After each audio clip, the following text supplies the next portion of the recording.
I am fantastic. Okay.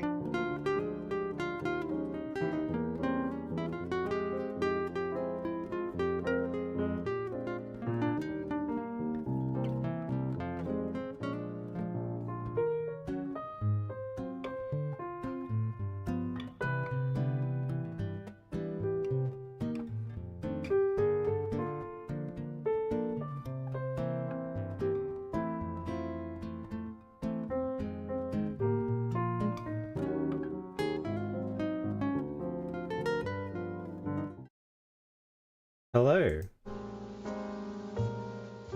How are we all? I hope we're all safe and well. I'm Meme Driven Development. I'm a cat on the internet. And I'm joined today by a programmer. Who are you? I am Mia's Fluffy Ears. Oh. Developers. Meme driven developers. Yes. How many developers? Would you say developers, or just like... Developers. Alright, developers. I mean developers. Oh, where's the passion? Where's the passion? I'm trying to monologue. Oh, you're trying to monologue. Sorry. Please, good sir, do continue on your monologue. I'm so thrilled to hear. No, look, to be fair, I don't know how this ever works in action movies where they let the villain monologue. They're just like... Alright. The villain just starts talking, they keep responding, like, shut up, I'm... Anyway, so, basically, I'm actually a software developer, as are you. And part of the content I wanted to produce was, actual software development. Yes. No, I was going to say that. Okay, developers. We are a group in crisis.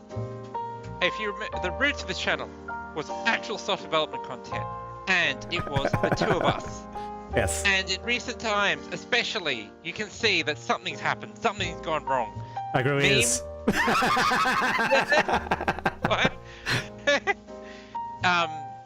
This meme guy has taken full control of the channel and turned it into some sort of Mr. Beast style gaming live stream content. And worst of all, it's become popular because of it. It's successful. This cannot stand. At this rate, I will be naught but a tiny footnote at the end of the controversy section. Holy shit, we can't have that. Where the footnote is, was this guy even involved at any point? Can anyone remember? He must have just given the guy he must have just given the idea for his channel banner or something. Well, I think you weren't. Were you involved in the design of the banner? Other than finding the royalty-free cat girl that's bumping up the word. That's right. Driven. Yes, I did. Sorry, I literally forgot that I turned the cat girl. I was like, did I involve it? Yeah, okay, yeah, I turned the cat girl in. No, you know what? I will give you the font choice was all yours. True. I think that's Open Sans. Wait, I love Open Sans. No. Anyway. So I've been sitting back. I've been seeing what's happening to the channel. And I've been waiting, biding my time, and I'm ready. I'm ready to strike back. Nice. At the League of Legends and the Baldur's Gate, whatever that is. And Avatar. No, Avatar's pretty cool actually. I am ready to do this. So, I have come up with a new content tranche. Yeah. And so this tranche is the original tranche. The original tranche. Yeah, you could say that. Software. Basically, if you go back to the origin of the channel, one of the things that we'd noticed is that if you go on YouTube or whatever, there's tons of stuff where it's I want to learn how to make a website. I want to learn how to add up two numbers in JavaScript. And then there's a little bit of content where it's the 𝐒𝐨𝐜𝐚𝐥 Linux channel. Yeah. Where they're yeah, I'm just gonna make an entire operating system set of drivers that are proprietary hardware, just casually. And I opened it, watched it for 5 minutes, got escalated, and yeah. decided, alright, I'm gonna come back when I'm stronger. Yeah. Until I'm strong enough for that. There's a dearth in the middle. There's a dearth of can you say you like make a program that's like less than an entire operating system, but more than like a to-do app? And there is a happy medium between those two. Exactly, and like I would say that most software is probably in the happy medium between those two. Yeah. But yet, there's so little content, and there's so little content that shows you like, apart from like basic tutorial stuff, like how you make something, from beginning to end. Exactly. Like, and all the decision making along the way, because like there's a lot more to software development than just like actually typing code. Especially at the start, like it's particularly at the start of a project as well. And I suppose you would say that these days there's probably more of this kind of content, but like there's sorry, the content is still great. Like, well, I think a lot of it is when it does this is like oriented towards games, which is awesome. But what if you're making something that isn't a game, for example? Like there's still, I think, a dart there. And so one of the things we wanted to do was like, you know, basically have streams where we make software. Yep. Exactly. And so the real OGs will remember Untitled Catgirl game. Name's still pending. The best, still pending. The best Catgirl game. Exactly. It has amazing world building. Yeah, like it's got some great Rust code by you, and some amazing world building by you. And did you know in Untitled Catgirl game right now you can use the arrow keys to move around? Man, that's amazing. Probably some games ever. and your cat girl will move around independently of you. Oh my god, that's amazing. There's even a multi-phasic technology where both of you can ignore walls. Is this the power of It's so cool. And basically, as the by the way, how did the Rust port go with Untitled Catgirl game? I consider myself more of the ideas guy.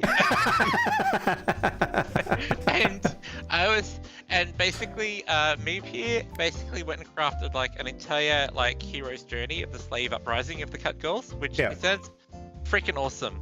But then I was like, awesome. Oh, but like I want the Cat Girls to be happy in their servitude. But they are happy. No, no, you don't understand. There were two political factions, right? Yes. The two political factions were the Catgirl Liberation Society and the Catgirl Autonomy Society. The Catgirl Liberation Society was allowing the Catgirls to vote, and the Catgirls would all vote to remain basically like house pets, because that's what they wanted to do. The Catgirl Autonomy Society was going to forcibly free them. Oh, can you imagine? Disgusting. Yeah. And see, it's an interesting political discussion because it's like, well, if you literally have a race of people that want to be effectively slaves, but like, is it moral to free them? Man, as a leftist, you've successfully convinced me my political beliefs are wrong, and I should have voted for the one where they get voting in name only. Sorry. I didn't understand the deep intricacies. Yeah. Basically, it was a very valuable experience for me because I realized that I am not yet a good game designer. And so that is, you know, a goal, one of my goals. That's cool. How long have you wanted to do game design? Huh? I'm just interviewing you now. How long have you wanted to do game design? How do I want to do it? How long have you wanted to do it? Oh, a few years, I think. Yeah, that's cool. Yeah, not forever. Like since you met me, so like 10 years ago? No, a lot more recent. Like before I was just happy to like play games. Yeah. But it's only the last few years I think that I've been like, man, there's like maybe some gaps in the market. And then it took even longer to be like, is there a universe where I could fill that gap? Yeah, for sure. And at the moment the answer seems possibly not. I mean, the only reason I never did it really was because there was no money in it compared to Lob software. Well, that's the other big reason. Yeah, like that is rather than just be down on myself, I will say there's a massive factor, which is like, it's a lot easier to get paid more money just write line of business software. Don't have to like, put all your eggs in the. I'm gonna go from zero to becoming a professional game developer, or I die. Yeah. But it's still and also I'm like, perhaps some people might say trying to become game designers, game developers, and learn Rust at the same time might be slightly ambitious. Those people will be wrong. No, because you have to remember the meme manifesto. There is actually a meme manifesto, because we wanted to make an agile manifesto like equivalent. Yes. Squid Girl. Yes. I also said that name. Would you care to read out the meme manifesto? The meme manifesto. Our highest priority is to increase developer satisfaction for the development of self-satisfying projects any way the developer wishes to produce it. Yeah.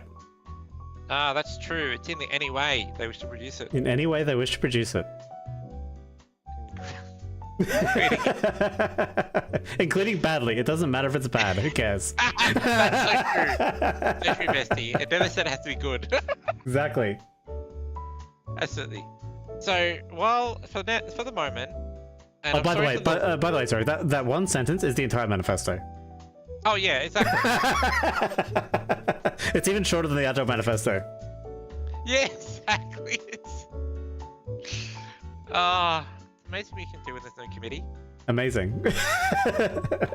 W3C, eat your heart out. Exactly. So, well, I'm sorry to the one guy in the comments who's asking about the progress on a 𝐒𝐤𝐢𝐚𝐥 game. The answer at the moment is, at least from my perspective, it's parked, but it's in the parking lot. Also, this is very common with agile software development, so it's very important. Pivot fast and pivot young is like one of the mottos of agile and Scrum. Although it's not officially in agile or Scrum, it's just like what happens in business practices that implement agile. Exactly. So, as I'm old and like 3 years later, we're pivoting. Yeah. I'm pivoting to the new content trend. So. No, should I show the Discord? Oh yeah. Alright, so you already have your screen shared? Yeah. Are you sure? I think so. It makes me nervous, but I think everything's fine. Oh man, guess what?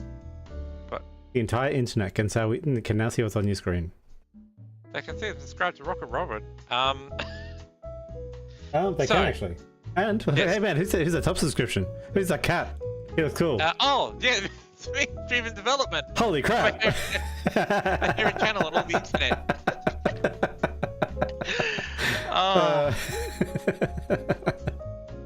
Hey, so while development 𝐒𝐤𝐢𝐚𝐥 game is parked, I have a pivoted concept. Oh, what's a pivoted concept? I'm introducing a new series. Oh yeah. Called Giga Projects. Giga Projects. And this will all become clear shortly. So, the idea is that there's a lot of software in the world, and so if I'm making a new project or pivoted project, I don't want to make basically something. I generally don't want to make something that already exists. If it already exists, I'll just use that software, and it's awesome. That's the great thing about software. I don't have to create a new thing every time, and I also don't want to, be like the 600,000th to do app in HTML React DX million JS7. As amazing as wonderful. I think you mean TypeScripted out with HTMX, transpiled to Angular, which is then minified, grunted into a DevOps pipeline, shuffled off to the cloud. Or it then gets downloaded by Russia. Shuffled was the only normal English word in that. The rest of it is just nonsense. It gets interpreted by ChatGPT into into idiomatic C98. Oh. Only to be run through GCC to create a small desktop application, which is then streamed to the end user. Oh, so I can't even complain because it's efficient at the end. Exactly. No. But the GCC is like an older version, which randomly adds loops. Like instead of loop unrolling, it does loop maketing. Loop generation. Yeah, loop generation. So it just generates a bunch of random loops. Absolutely. Just to simulate the actual slowness of interpreted software. Exactly. They call it .NET good. Yeah, they call it compilation and decompilation and recompilation as a service. Absolutely.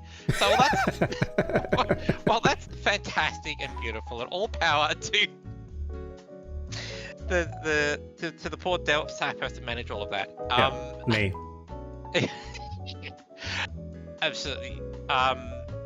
I have been waiting. Yes. So basically, I only make new software projects when I have an idea and I basically can't find existing software that meets this need, or the existing software is like proprietary and expensive, and I get mad that it's that, you know, like paying money for things, gross. Yeah. I am so mad at this. I will just write the entire software myself from scratch at much more effort than the money I spent. Beautiful. But at the end, I'll get to feel smug, and that's I'm feeling money can't buy. Well, that's the real way to save Christmas. I don't know. Exactly. So I'm going to introduce the first project soon, the first project concept. But basically the way I think this is going to go is that oh, by the way, we're demonstrating pair programming as like a programming concept. So pair programming is it's basically it's an extreme programming, I think, originally, but effectively it's more useful in software development, and it might not seem like it at first, but it's more useful to have 4 lobes worth of brain on a problem rather than 2. And that's because while one developer is working on the nitty-gritty of what are you looking up? One developer is looking up the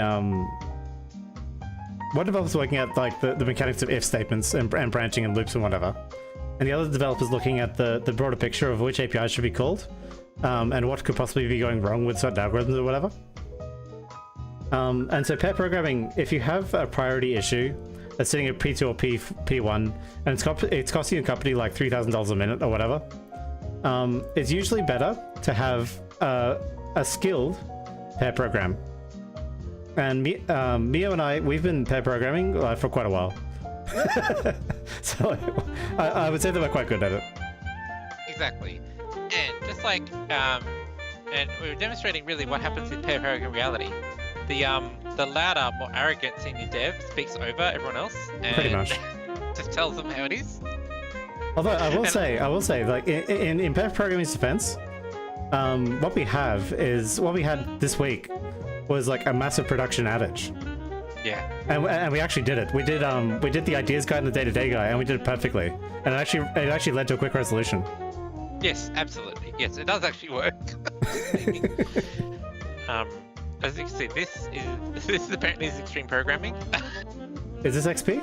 Like, really? Oh no, obviously not. This is because like every time I heard about it, even like as a software developer, I'm like, you say extreme programming, and I'm like, it is not a guy programming on a skateboard. Is it really extreme? True. It's like extreme programming. Extreme programming, by the way, it's the concept of taking every programming like best practice to the extreme. So like all things that are pair programmed, all things that are like you write unit tests first before anything. You have like, oh, this looks so. Yeah, how did extreme programming agile turn into like 10 different checks and balances? Mia, is this what we do? Is this why I'm depressed? Well, we don't do the tests though. We don't do no, we don't do pair negotiation. That's true. We don't really do acceptance tests. Like we're aware of them, but we don't like write them out. Oh man. We do the release plan. Holy shit. Fucking release plan. Well, except we don't do months. We're a bit faster than that. Yeah, no, we do weekly. Exactly. Man, like, imagine being like the guy in like the Chrysler Comprehensive Compensation System payroll project, and this project being such a shit show or crazy. Yeah. That like an entire like new branch of programming management is created. Yeah. I mean, man, you know, I still want to be like, when I die and get resurrected, I want to resurrect as a fly on the wall of like Chandler. Absolutely. Because Chandler just sounds like such a clusterfuck. I can't imagine how badly Chandler went when they were just trying to make a cool text editor that could email people, and they just fucked it completely. Oh, the Chandler project. Yeah, that's the other one. Yeah. Look, the greatest thing is, I didn't even know at the conclusion, Chrysler cancelled the project when Daimler-Benz acquired them. Oh my god. And they haven't done too well since then either. For those who are not aware, by the way, the Chandler project, there's like a book written about how badly it went. Yeah. Okay, I don't know how to type. That's clear. Do you remember what the book was called? No, I am. Yeah, but there's a book about like. It's one of those things where you can't. Oh, you're 6 years. Wait, this is 2008. I thought this was way older. No. It's very old. Oh no, it completely utterly failed. It completely and utterly failed. And like, yeah, there's a notebook. Okay, a notebook you can back up, organize, and share. Best viewed in 800 by 600 in the early internet. Yeah, absolutely. Imagine having Notepad, but you can share it. Oh my god, that's incredible. That needs multi-million-dollar development. Somehow more efficiently than just sending it by email.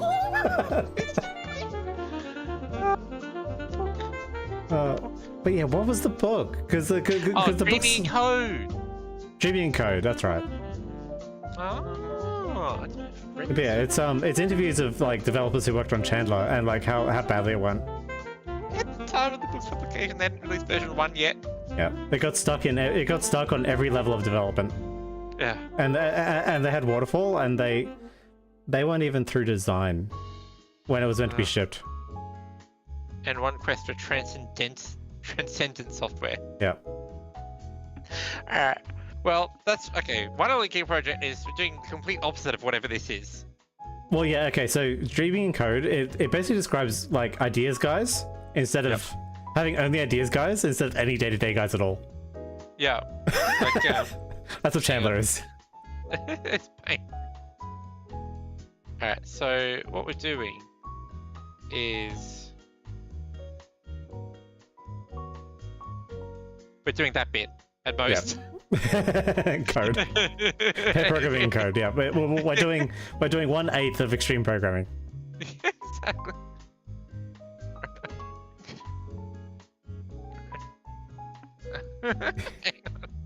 I mean, you can call it instead of extreme programming, just call it efficient programming. Actually doing something. Actually doing this destroys. Yeah. Oh man, I know this destroys the programming business consultant. Oh no. I'm not gonna lie though, like for all I memed on him when I first met him, our programming business consultant, he like actually saved our software dev team. Oh, the guy who introduced the team concepts. Yeah, the team concepts we use at work. Yeah, he actually saved our business. He was worth every penny. Okay, I didn't know that. Okay, cool. Hang on. This is important. You'll notice they never said in the graph like font choice, but I'm sure it was a mistake. Yeah, you generally want Open Sans or Impact. I picked a railway. Oh, good for you. Are you riding the rails? Alright, I'm riding the rails. Alright, sorry. Yes, pairing. So, Gear Project Series. Basically, I'm going to outline the project soon, but one of the key point is that at this juncture of my career and life, I am basically, as I said, I only tackle projects that like basically I haven't seen done before, or like you can't buy, or like too expensive, whatever. And so there's some ideas I've had in the back burner, and I basically haven't tackled them before. A big reason because of how hard they're going to be to do. Maybe not necessarily like hard in just like there's lots of stuff to write, but also hard in like trying to tackle things that I've never done before and solve problems that I've never solved before. And so when I say a giga project, it's like a project that's like so hard that like until now I just didn't even try because I knew how hard it would be. And what are your qualifications for tackling this Giga project? I didn't think about that none. I don't know. No, Mio, what I'm asking I want is... to do it. What I'm asking is for people who have no idea what the fuck you are, other than like a disembodied pair of breasts. Oh, right. Yeah. I am a principal developer with 18 years, I believe, is it now, experience in the industry. Yep. Most of my career has basically been in mostly web applications, like front end, back end, side end. I was doing full stack development, like before, like they had a name for full stack development. Back in the day, I just did it because like there was no guy who was going to do the front end if I didn't do it. So I had to do both. Like, Yep. this is how it was. I didn't have the choice. These whippersnappers with their designers. This guy has a GitHub profile, which has, what, a couple hundred stars? Oh yeah. Oh Where yeah. you did the Ruby on Rails git commit seer or something? Yes, I did. Yeah. Yeah, I've been a member of Stack Overflow since like just after it entered like public beta or like went live, and I've been a member of GitHub for like 2009 or whatever, back a little bit after they exited beta.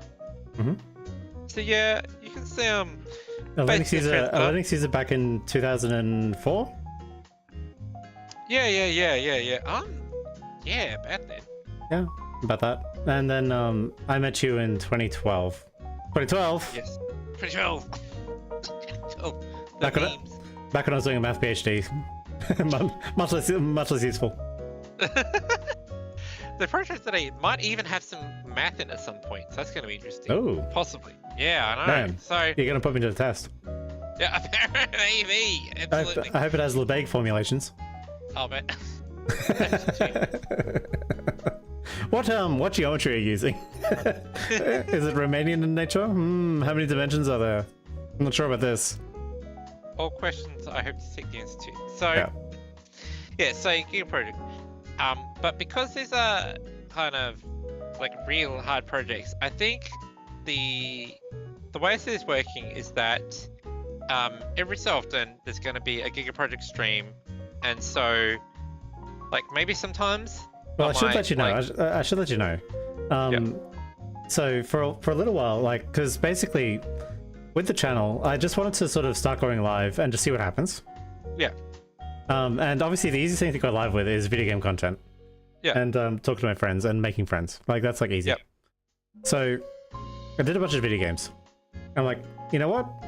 I'm in a rhythm. I actually really like doing this. I like editing videos. I like making video games. This is cool. I like, this is awesome. Yep. And I love, obviously, being a cat on the internet. I love being a VTuber. Absolutely. It's cool. To the point where, like, I don't understand, man, people think this is hard. This is awesome. This is so much fun. It's so much more fun than like what I was doing before. Exactly. So going live and like worrying about the details later was like the first part of my strategy. Absolutely. And like eventually I have to worry about the details of like, what content do I actually want to make? Like, what am I actually trying to share with the world? Like, what am I trying to do? And number one is I want to make friends. So obviously I'm here to make friends. And then the next side of it is, well, I love classical music. I want to share like my love of music, right? Yep. And I love indie games.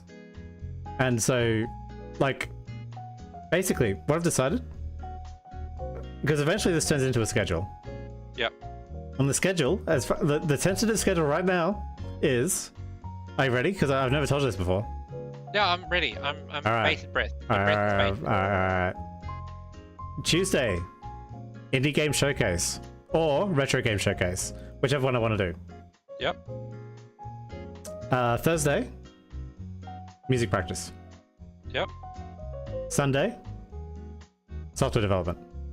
Awesome. Every other day is video making, League of Legends, or a game I want to play. Awesome.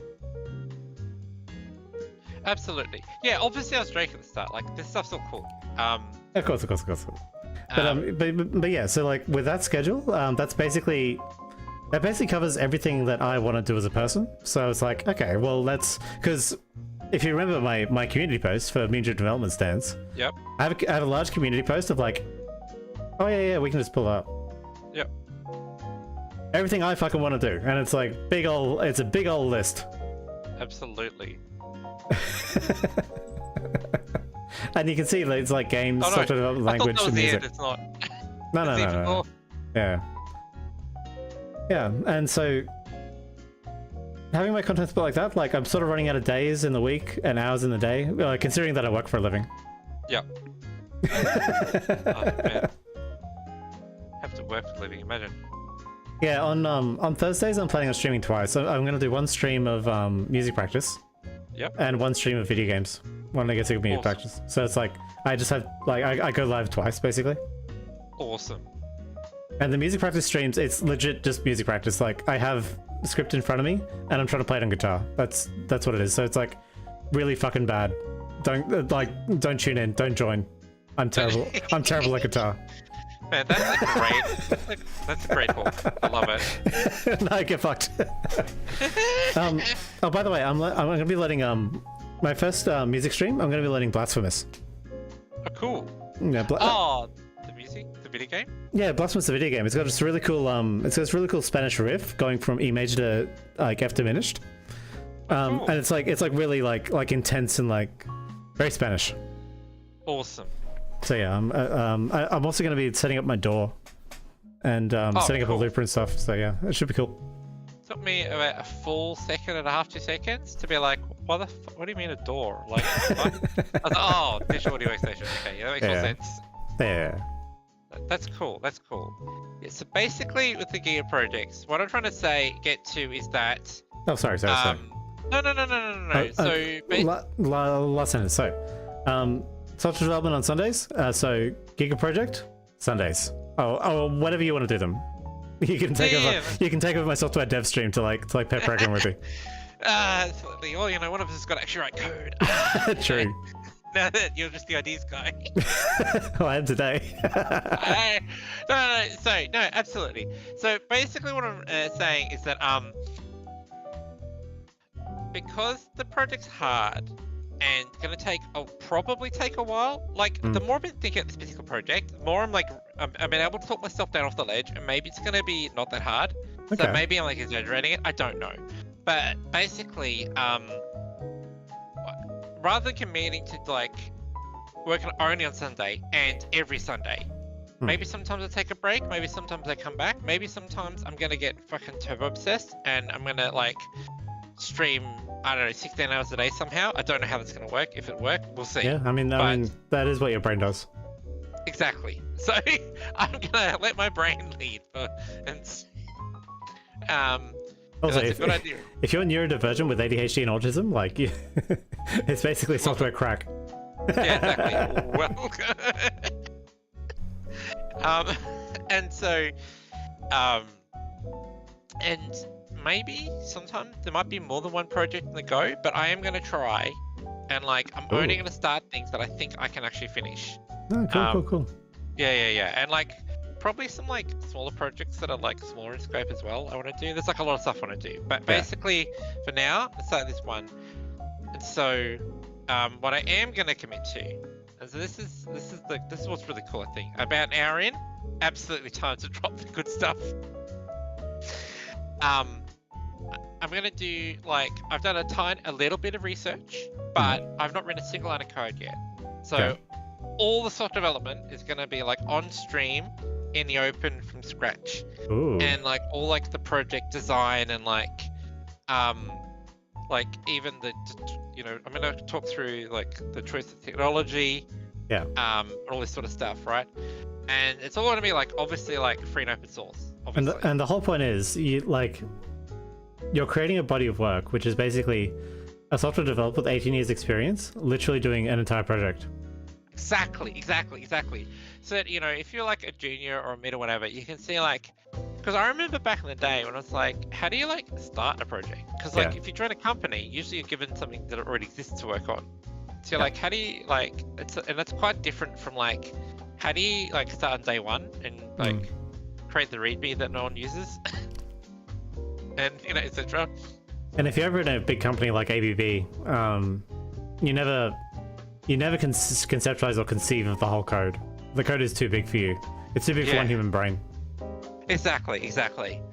And like some people would say, oh, well, you guys have to get good at that. And I'm like, no. I'll just make smaller projects so that I can think about the whole thing at once. Welcome to microservices. Well, hang on. I don't know anymore. Okay, I think. Also, sorry, I should have said the reason we're talking over each other a bit is also because I intentionally didn't talk about any of this with me beforehand. Because I think it's such a cool. I wanted to, you know. We're gonna get an official live reaction. Exactly, live meme developer reaction. Wait. Do you give me copyright license to react to your project announcement? I will allow you a limited, non-transferable. But what if I sell a T-shirt with the audio of your license on it? Straight to jail. I don't know. No,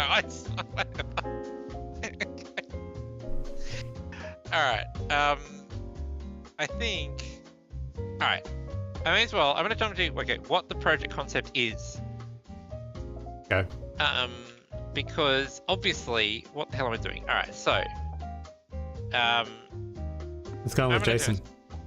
Yeah, so... Jason, for anyone who doesn't know, is like a data interchange, like data format for, you know, well, text and numbers and whatever, structured data usually. And what's cool about it is that it doesn't have a lot of features, so it's not too complicated to learn and use. It can express many different, like, basically if you can turn your data into a set of like, you know, lists and groupings of like numbers and strings and like booleans, then you can express it in JSON. Can you show us like a really simple JSON, simple JSON object? Absolutely. So there's an interesting example on this website somewhere. All right. Just type it out in Notepad. Yeah. Oh, and like actually do something myself. Whatever. Okay, here we go. Here's an example JSON document. Yeah, but like something like really simple, like. Oh, even all right. Yeah, so like just a JSON object with just like an idea in it. Yeah, there you go. So basically, you have curly braces, and then you have a bunch of keys, and they're in quotes, and those keys will be associated with a value, and the value is dynamically typed. So the value can be a string, an integer, or another JSON object, or an array. And the power is you can nest them, and you can nest them infinitely. Exactly. And that's because most JSON interpreters go like token based. So it's like token, and it'll interpret that into whatever memory object you want on the server. Exactly. And it just so happens this format is exactly a subset of JavaScript. Yep. So any JavaScript interpreter can parse this and turn it into like a native JavaScript like object array, nested, etc. Yeah. And because most web applications use JavaScript, this became extremely popular for web application development and like transferring data between server and client, etc. Exactly. And I believe the way React works is like you have a JSON object full of like functions and stuff. Yes. Something like that. Yes. I think that's React. I've actually forgotten. Basically, yeah, so it's cool. It's like a data interchange format. You can also use it as a data storage format. Like sometimes you might want to. Well, that's what NoSQL databases do. They just take a JSON string, hyperindex it, and then shove it in your text file. Exactly. I was just gonna say, yeah, that like frequently the actual data storage format will be like a kind of JSON, like a variant of JSON, where it's like there's a bunch of like binary encoding and stuff to make it faster and more compressible or whatever. Yeah. But like you can always get JSON out of it and always put JSON into it, and like if you're backing it up, you can back it up with JSON or whatever. So JSON basically becomes a universal data interchange format, where all things can communicate using JSON at least. Exactly. And so that's cool. Why do we care? So many times in my career and developer life, I've had to deal with JSON documents. Yep. And so while it might be easy to see and understand what's going on with this JSON document, once you have one that's like more complicated with more data in it, for example, like I can't use computers, like this one. Oh, sorry. JSON is blind to whitespace. So yes. the JSON that we just saw before, where it was nicely formatted, and this JSON, they're both JSON. Yes, I should say yes. In between the tokens, you can have spaces or not have spaces. Yep. And so frequently spaces are omitted for efficiency. But you have like JSON document like this. It's like 1,000,000 lines long. How do I even word wrap somewhere? I know how to use computers. Well, you don't have to word wrap. You can do pretty. Can't you? Probably. Or is that a plugin? I don't know. And Vim would be able to do it with. I'm sure it would. Yeah, so obviously you're like, oh man, I wonder which ID this one. I wonder what this means. And you're like, oh god, I'm completely lost, right? So, some people have made like it's basically like visualizers. So the idea. So what does visualizer do? So you like put your JSON in, and it shows you in like a graphical way your data, the same document. This is equivalent. And like this is cool. You can get some like information. Like you like hover this one, and you can see, oh okay, if I want to like look up this value, it's like root.glossary.title. Like if you're using JavaScript or whatever. Like this is cool. And like you can even and so that's it with a document, but you can do this big document and you can see all this information. Really like, big one. Cool. Yeah. And this isn't the whole thing, because like if I think this visualizer it like collapses the nesting. Exactly. It only renders the first bit, and the reason it only renders the first bit is because you'd run into the upper limit of the browser's ability to render divs. Yeah, exactly. So this tab at the moment is already using 190 megabytes of RAM. Yep. This is like using JavaScript on the client side to do all the rendering. So this is like a website, web application sort of thing, where it's using JavaScript and HTML and CSS to render it. And like already with this like efficiency where it's like hiding, I think someone add? I don't know. Basically, the more you expand, the more RAM it's going to use. Yeah, as you expect. Again, there's an upper bound, basically. And so this sucks because this either uses so much RAM. For example, I think you've expanded all of these out instead of them being collapsed, these little boxes. I think it is like upwards of 1 gigabyte of RAM. And so I suppose this goes to the question of like software efficiency. And what do we mean by like efficiency? Because like there's a common understanding of the word, and even a software developer, you usually got like a concept. Ooh, can we do an efficiency like a word map? You do like a word cloud of what efficiency could mean? We can, yeah, absolutely. Why not? No, hang on. I'm a paint expert. To get a cloud, you do a think bubble, and then you rub out the little ones. All right. Like this. Yep, and then you rub out the little ones. All right. Yep, beautiful. So the cloud is called efficiency. Yeah. Let me make the font a bit smaller, perhaps.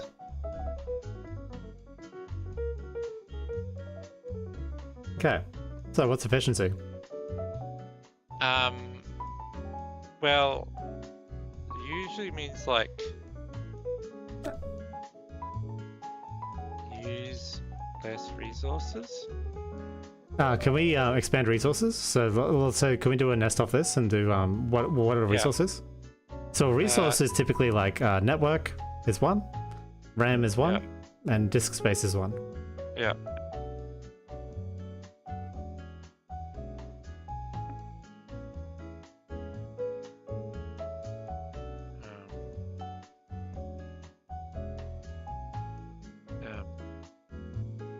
And probably network requests. Yep.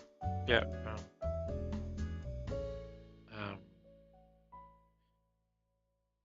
There's another word for like you can have low bandwidth but still be sending lots of packets. Oh, traffic. Maybe, yeah.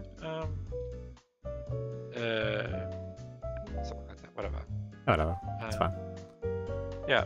So these are. So that's like, so that's one view of efficiency. Another thing we might mean by efficiency is code size. Yep.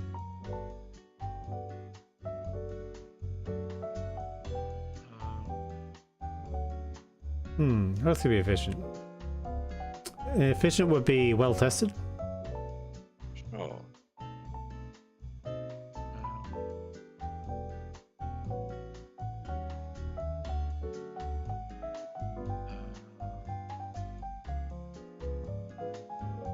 What else could efficient be? User time? User time? Minimizes user time? Yeah.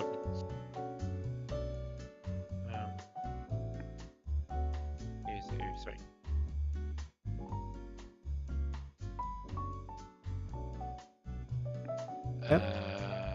Yep. Crashes less. Absolutely. All software crashes. Yeah. It's just how much you want to crash. Not if it's the rustations. Well, if you think there's a development team out there that can make software that doesn't crash, I introduce you to the Windows. I introduce you to the Windows operating system. Yep. Microsoft's what's Microsoft's yearly profit again? And they still can't make an operating system that doesn't crash. Yeah, exactly.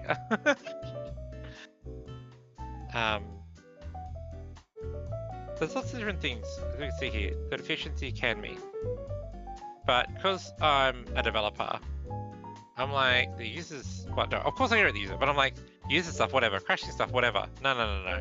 The one I'm thinking about today is hang on. Oh yeah. What, green arrow? Orange arrow? Green arrow? Something like this. Whatever color that is, I don't like it. This one. By the way, the chat window is in the way, so you'll have to drag all this to the left a bit. Oh. Absolutely. Thank you. Alright. It's this one. Memory RAM. But what I wanted to go on to say is that basically, you know, a different piece of software using a different like language, framework, algorithm, whatever, might use more RAM or less RAM to achieve the same task, give you the same outcome. Mm-hmm.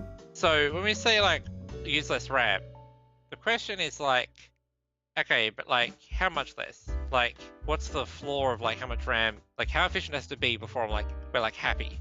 And also like the RAM usage will depend upon what we're trying to do to an extent. Yeah, it depends on a lot of things. So the RAM usage will depend on size in memory is like your efficiency in storing your actual hard data in a compressible form, right? Yeah. So like how compressed can you make the data?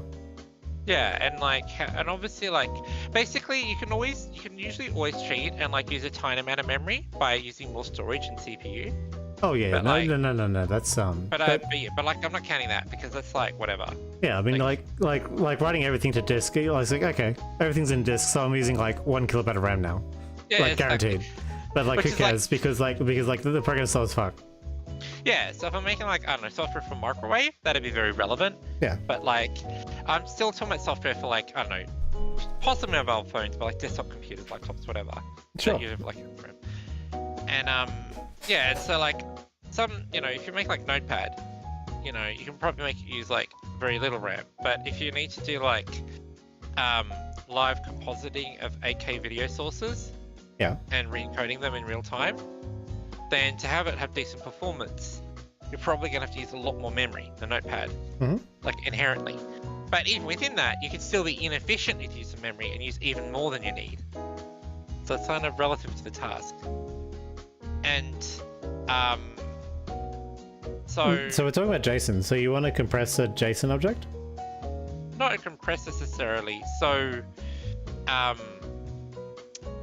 that's what I'm getting to. So to visually render this JSON object, and this is where it goes into like, you absolutely can do stuff like scientifically, but like I think that most software developers in reality kind of have, because the answer to the question is like how efficient is efficient, they've kind of got like a vibe for like how much RAM is acceptable to use, for like based on like the technology you're using and like what you're trying to do, and like a bunch of other factors. And so I think I can preempt where you're going.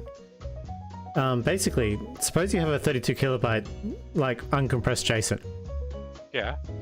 Can I visualize this with only using 1 megabyte of memory?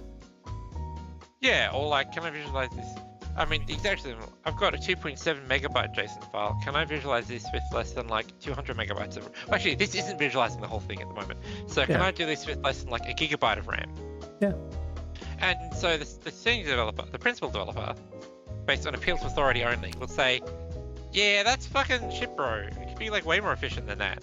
Yeah. I like made it up. So there's some ideal ratio of size of JSON to size of visualization in memory. The size in memory of visualization that you want to achieve. Exactly. And do I have any science for this? No. I've got a vibe for like a gigabyte seems like a lot, but like 5 megabytes seems like probably not enough. Or very hard to achieve. So it feels like you're gonna have to use assembler for this. If you're doing like proper like memory management here. Really? I could. Sorry, you might be able to get away with C, where you can like do mallocs. I think so. I think. Or C++. Like, let's say C++. So I believe that the memory usage here is there's two. Actually, yeah. No, that's actually very good point. So I've thought about this a bit, and so I think there are two big things here that make the memory usage so high. One is that we are using a very, very general purpose tool, the web browser, to do a specific task. Specifically, this is the browser process, right? Yeah. Well, I mean, that's the thing. Even Chrome's like multiple processes, right? Yeah, no, 100%. That's what I'm trying to say. For people still in second year uni, each browser tab is its own process, and each process in a computer, a process and a thread are two general concepts. The process is your memory map, and the thread is your CPU time. It's your CPU abstraction. So your CPU won't run on a process. Your CPU will run on a thread, and it'll have a list of instructions. And where it gets those list of instructions, and where those instructions are stored, where all of the metadata of your program is, where all of the crap in your program, that's all stored in the process, which is your abstraction for like memory or storage. Whether it actually goes to memory or storage depends on the instructions that are run in the thread or something. So basically what you want to do is you want to take control of the process. But obviously you can't do that in a browser because it doesn't let you by design. Exactly. Let me see how cool I can be. Oh, you have to drag it to the left or drag it down a bit.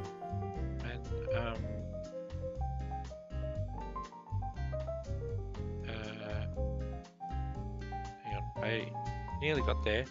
I need to work out what the hander is. The hander is like, hang on. And by the way, that knowledge about processor being the abstraction of memory and CPU threads being an abstraction for, for threads being an abstraction from CPU, is one of my interview questions.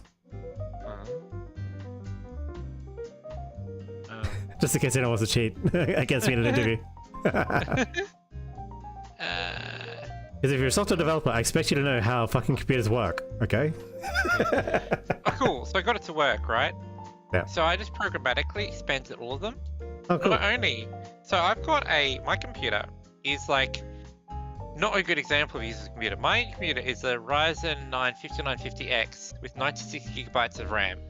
Ooh. And so it's pretty fast. It's basically server grade hardware, but light. Exactly.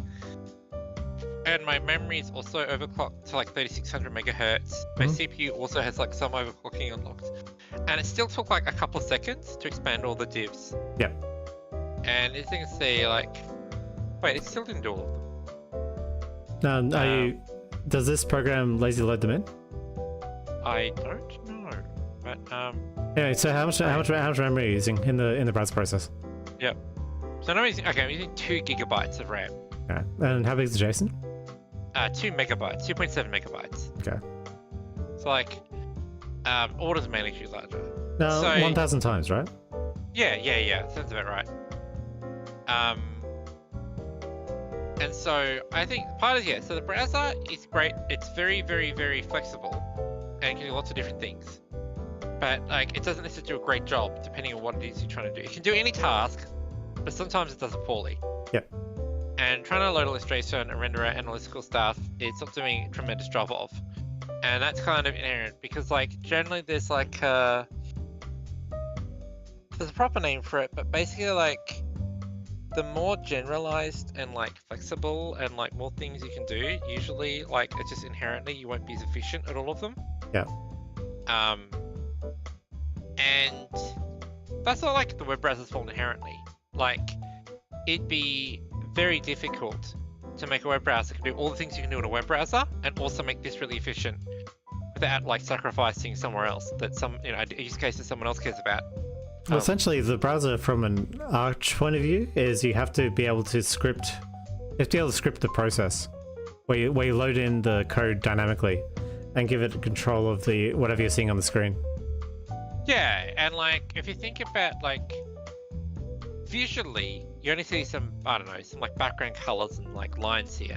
But any one of these lines could be like a little movie, and like the background can be floated of a flat color, can be like the browser doesn't know that it's going to be a flat color, so it's not as bad. I mean, even the way that they're composited on top of each other is like its own thing that you have to consider. Exactly. Actually, yeah, especially like, for example, the browser is also dynamically calculating the needed width of all the cells to calculate the width of all the parents up to the top. And it has to store all those widths. Exactly, and it's all dynamic and also calculated. They'll probably eventually all this stuff goes into like some giant dictionaries, and the giant dictionaries is where the memory is. Oh yeah, exactly. So it's like JavaScript calls them hatch maps, doesn't it? Yeah. Or was that Ruby? I forget. But I mean the thing is that like the most of the thing, I think that's how it will be on the native side, right? So like the actual CSS and all that's done is like C++. Yeah. All the CSS layout and layout calculations and everything. CSS. Oh wait, is this dynamically creating the CSS? No, sorry. I mean the browser applying the CSS rules to the document to calculate the layout. Jumbo, Muzamil, Shafiq. Pleased to meet you. You might be. Welcome. We're discussing a new JSON software renderer, just so you know. Oh wait, I can find out. I can do a snapshot.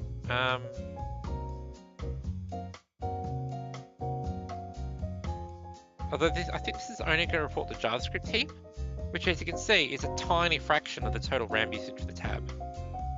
But we'll see.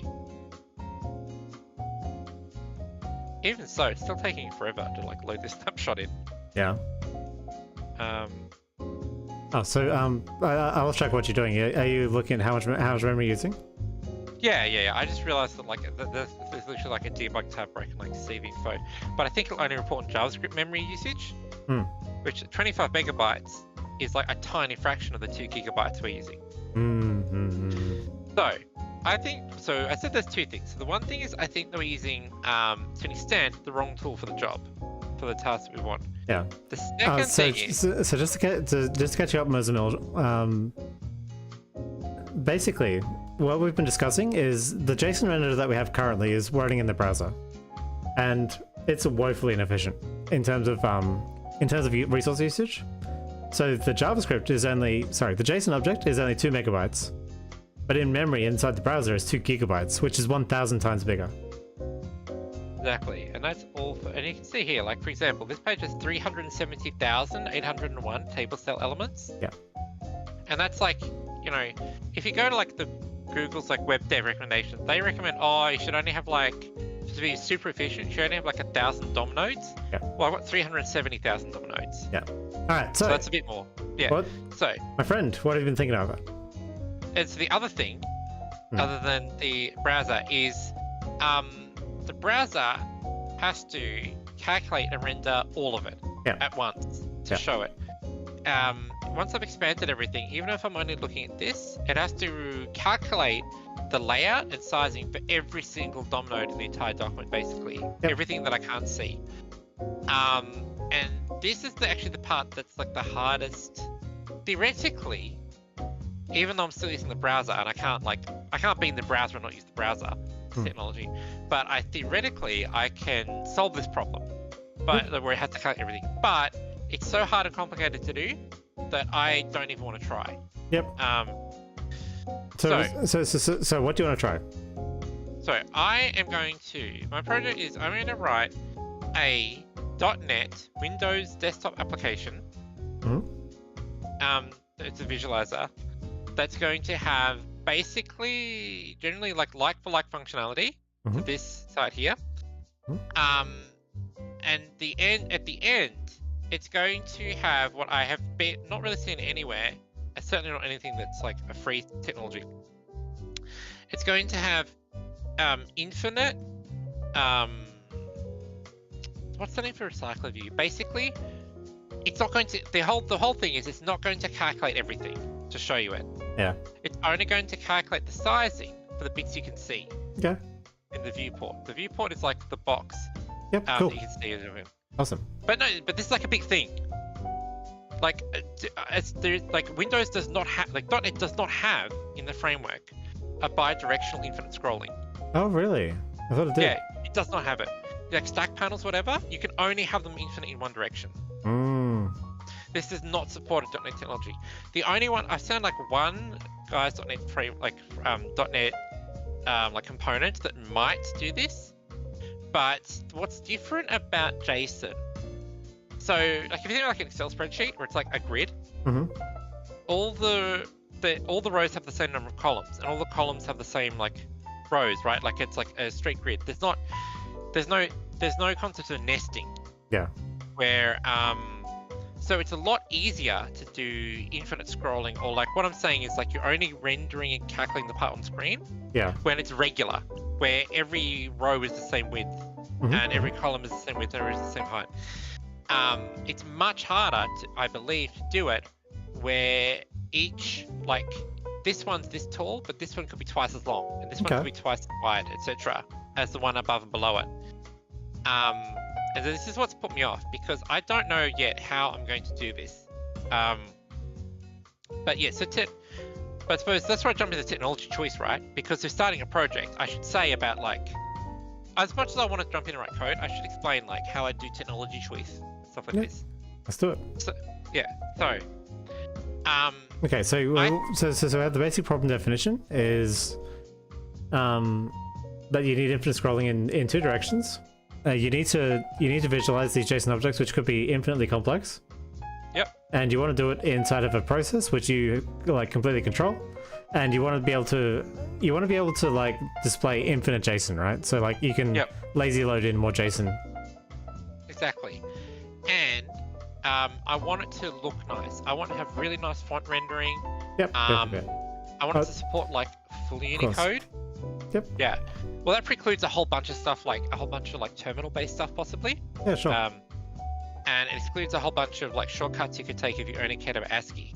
Okay. So, should we go back to the mind map and we can choose technology? Sure. Alright, let's go. To be honest, I skipped up. Have you already picked one? And you and you just Yeah. So I'm showing people how it actually works. Oh, okay. I will say like actually no, I will explain why. So because I think it's relevant. Because when you're starting a project, a lot of this is not a new idea. Basically, you've kind of got like an innovation budget. Yeah. I need to find the blog post that says this, but basically, you can only do so many new things at once and still be successful usually.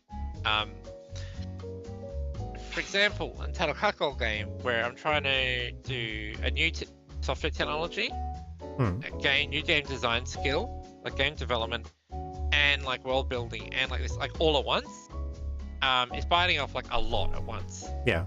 Because you're trying to do like a lot of different things that are risky because I don't know how to do them yet. Or don't know, or like, you're not expert in the ones.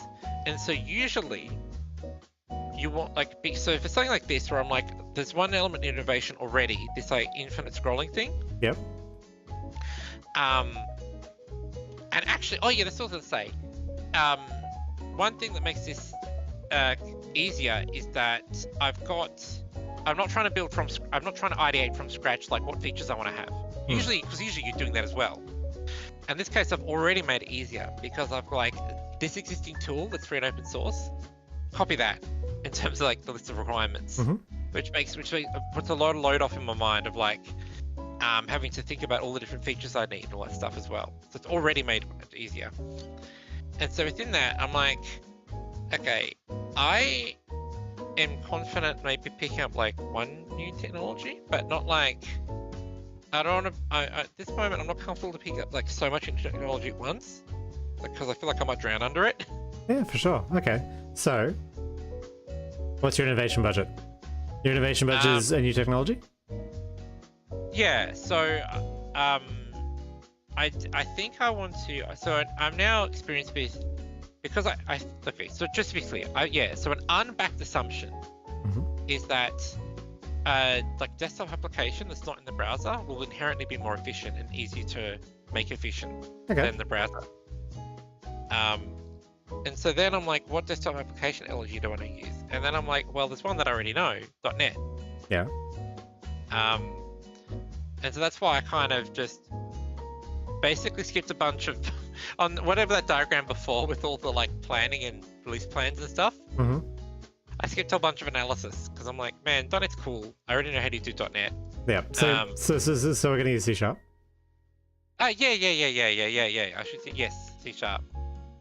Are you sure you want to be in the memory space? Because like, if this is really like a memory must be a memory efficient like application as like an MVP, shouldn't you be using C++? So yeah, that's a really good point.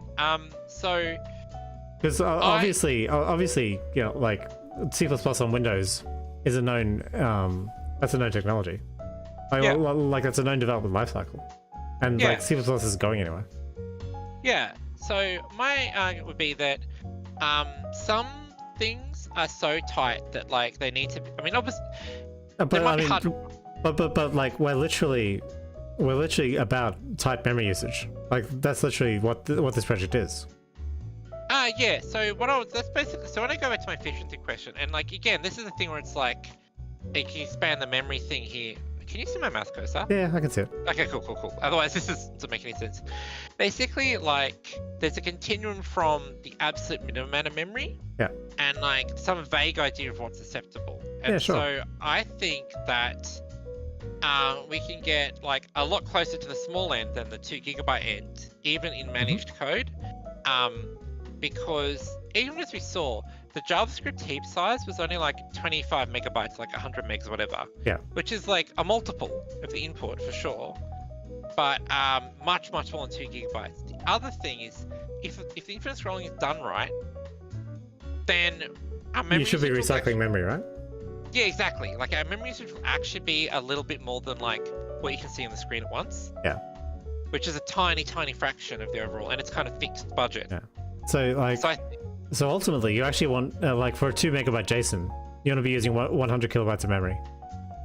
I'm fine with using like 100 megabytes, whatever.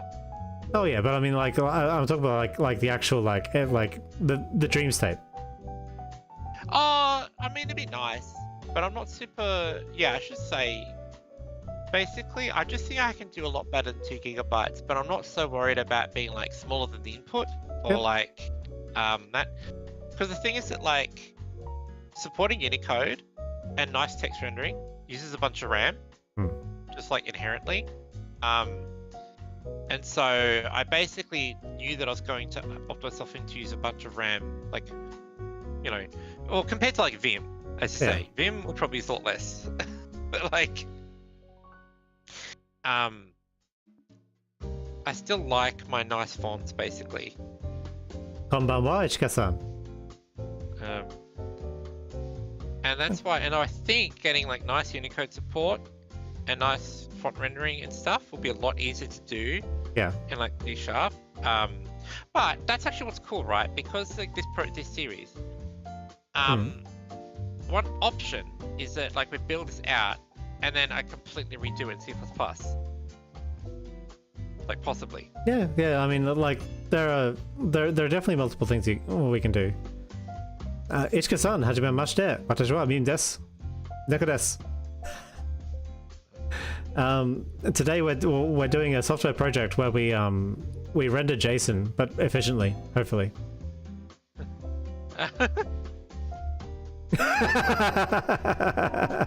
恥ずかしいです。日本語上手じゃない。Yeah. です。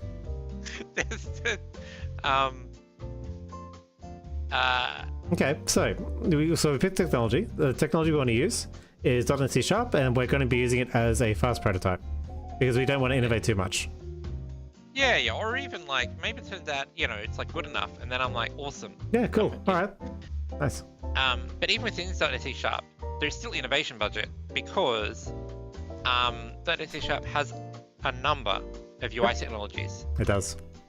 And so and this is where, because you might be like, C#.NET boring, old news, but I'm like, the thing where I might be spending budget is I'm strongly considering using WinUI 3 is the UI framework. Innovation. And the other innovation is OPF? I was going to say .NET? Oh, right. Bidirectional infinite scroll? That's the one, yeah.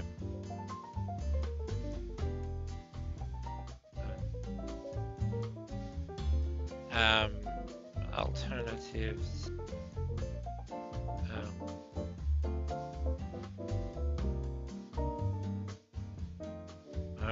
UWP, exactly, yeah. I mean, I suppose like... Who was these at? Stinky Grace. I suppose technically WinForms? Technically? Yeah, of course. You can always use WinForms. You can also do XAMLless. You don't have to do XAML. Oh yeah. And Xamarin. No, Maui and Xamarin. Maui is like Xamarin too. Yeah. I don't think that'll give you any I don't think Maui Xamarin will give you any advantages unless you're using targeting mobile. Yeah, exactly. I did think at that. I was like, man, I really struggled to think about like how often I want to look at JSON on mobile that it's like worthwhile. And as we know, I don't. Okay, going to the calculating the layout is very expensive and doesn't scales super linear with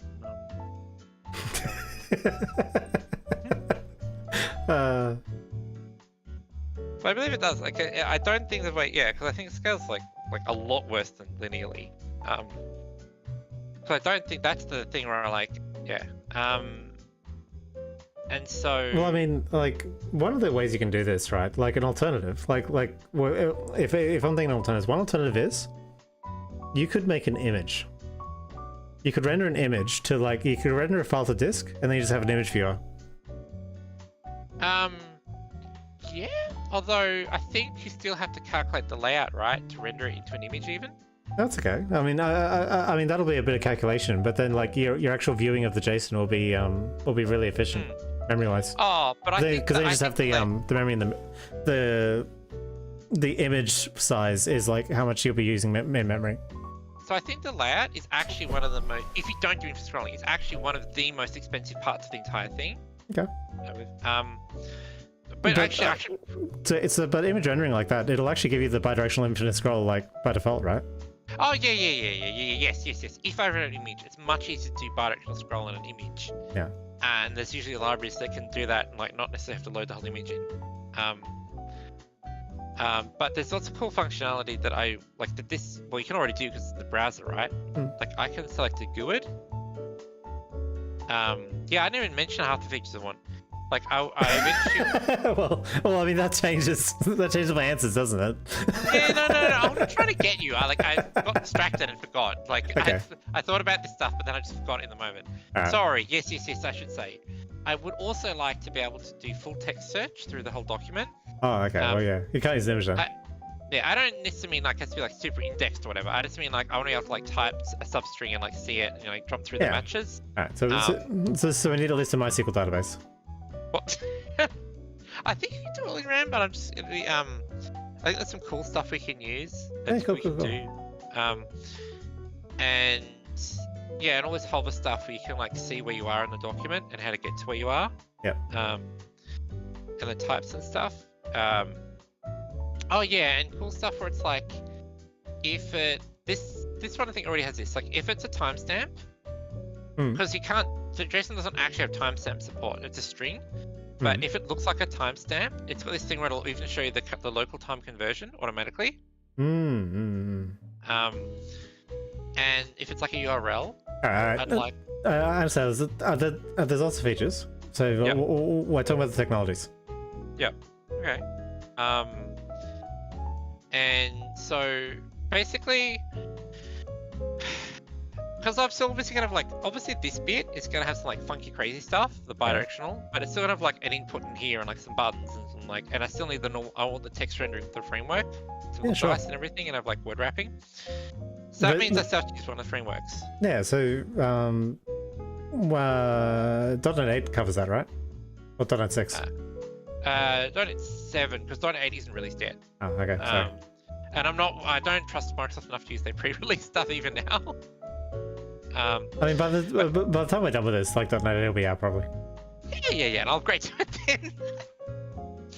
And the WinUI 3 thing, that's a bit that and again, like, you're asking really good questions. Like, I don't mean to like railroad us down this thing. I've done some thinking about it, but obviously, like, I don't know. Maybe I'll turn out to be an idiot and wrong, and like, it turns out that I should have been worried about this instead of this. I don't know.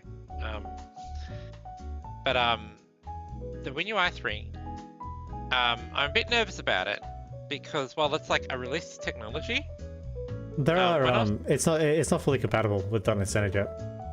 Yeah, like for example, I was looking at rich text block that I might need for the text rendering. And like, they're like, oh man, see in WinUI 2, and I'm like, okay, does that mean that like it's not in WinUI 3? Like, I need to like, one of the things I have to work out is like how to know what controls are available in WinUI 3. Because for example, as I just said, like, oh man, I want to leverage the framework for the text rendering, and like the text layout and like paragraphs and stuff. So if I like can't use this, then I'm like, all right, then it'll be so yeah, basically if WinUI 3 doesn't work, then I'm probably going to fall back to WPF. Yeah. Even though like they're definitely going to kill WPF one day as soon as they can. Hang on, where's like that?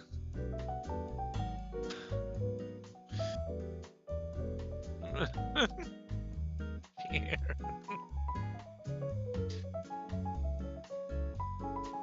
There we go. Absolutely. Squid Girl. Yes. Muslim Shafiq has an important question for us. What's the question? Sorry, I can't see the chat. Do you watch anime? Do I watch anime? Absolutely, I watch anime. I love anime.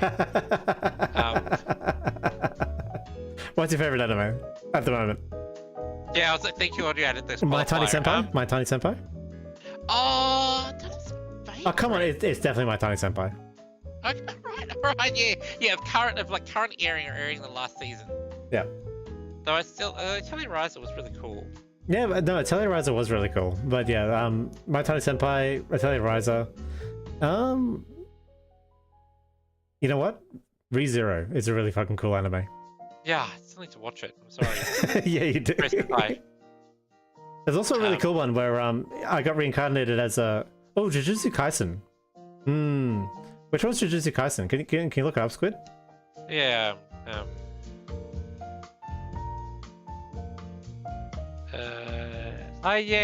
This one, yeah, like it's like really popular. Like, I hear lots of people talking about it. I don't think I've seen it, but it looks cool though. Oh yeah, it's because it's like we tend to because I tend to pick the anime. Yeah. I tend to pick anime like the season, like the really popular stuff. Like technically One Piece I think is like on like always, right? But like the anime chart doesn't list it usually. I think because it's like it's most actually, to be fair, if possible it does, and I just like blindly skip over that one. I think there's like a section. Oh, yeah, just for One Piece or ongoing series. Yeah, or I just like ignore because I'm usually like, a good anime that's lasted the test of time. Why do I watch that? Lame. All right. Yeah. Let's go back to let's go back to software. Let's not go down the rabbit hole too much. So, rich text box might not be there. Kind of concerning. Yeah. So I mainly don't use WPF. All right. So we've got a technology. Our technology is going to be C#. We're going to try WinUI 3, and our main thing is going to be the bidirectional infinite scroll. That's what we're really interested in. Yes. All right. Do you know what do you know what JSON tokenizer you're going to use? Newtonsoft? Yes. No, I think I'm going to try and use System Text JSON. Okay, System Text JSON, also made by James Newton King. Yeah. I actually don't It know. is. Yeah, they called the guy who did Newtonsoft and said, "Hey, you're better than us. we need a JSON renderer." And so they made System Text JSON with James Newton King. Because I'm interested in the fact spans. that I think the span stuff, because that's one of the ways I'll save memory. Yeah. And so my idea was, because some people would jump in and try to build a bidirectional infinite scroll straight away. Yeah. Which, okay, if I had a deadline, then I did the riskiest part. That's what I would do. But because no one's paying me to do this, I can do whatever I want. And so what I think you're doing. You want to do easy stuff first, right? Like it'll do progress scaffolding, render a screen. Yeah. I was thinking of basically building like this without the infinite scroll the normal way first. Okay. Yeah. And then like retrofitting, even though that'll be rework.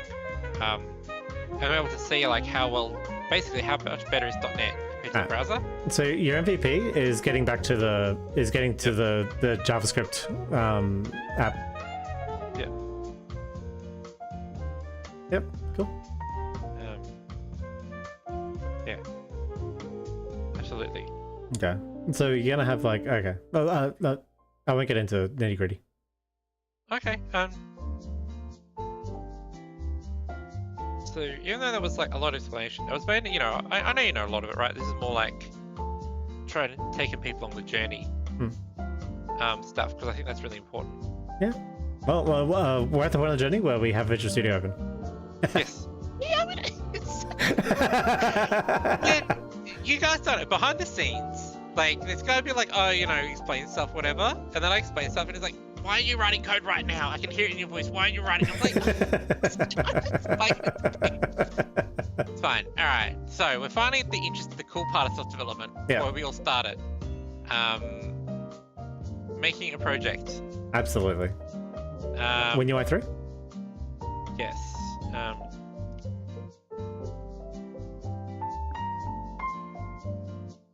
Okay, you know what? Do you have it installed? I don't know. So Matt, but this is the real developer experience. This is the real developer experience. We got our tools installed. Exactly. Create project. Oh man, it's a lot of blah blah blah blah blah. What does your VS install say? I'll check. Not unpackaged, right? Packaged sounds lame. Hang on. Okay, apparently I have to.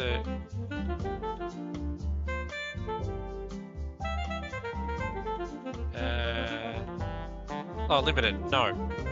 Limited. Did that just say my agency's limited? Cancel Windows. Alright. I'm just checking the package type. Yep. To see the list. C# Windows WinUI.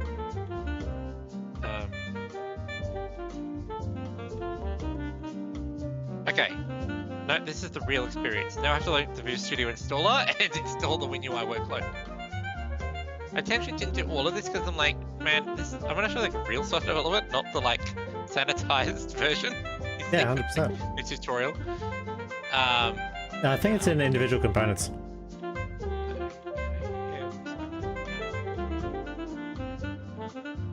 No, it's not there. I think you have to install from web. It's probably an M6 for it. Yeah.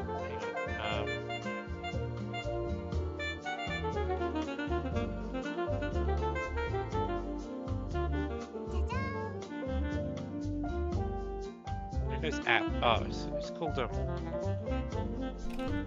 One of the advantages of having a pair is that the other person can do Google searching for you. Have you got the app SDK? I can't see it. Is it desktop? So on learnmicrosoft.com, to set up your development, you see install tools for Windows App SDK. You know what? So I'm not further embarrassed by my lack of knowledge. I'm going to do their Winget thing. Let's see how this goes. Let's do Winget. Oh man, I've got to look at some terms of transaction. My favorite. I don't know why it's so slow. Right? It's the browser. This is what we're trying to fix. Yeah, exactly. Man, I sure love the newsletter sign up when I'm trying to read the terms of service. Absolutely. Sure.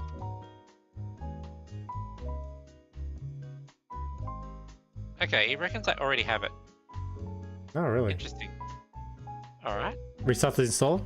Restart Visual Studio? Yeah, I will.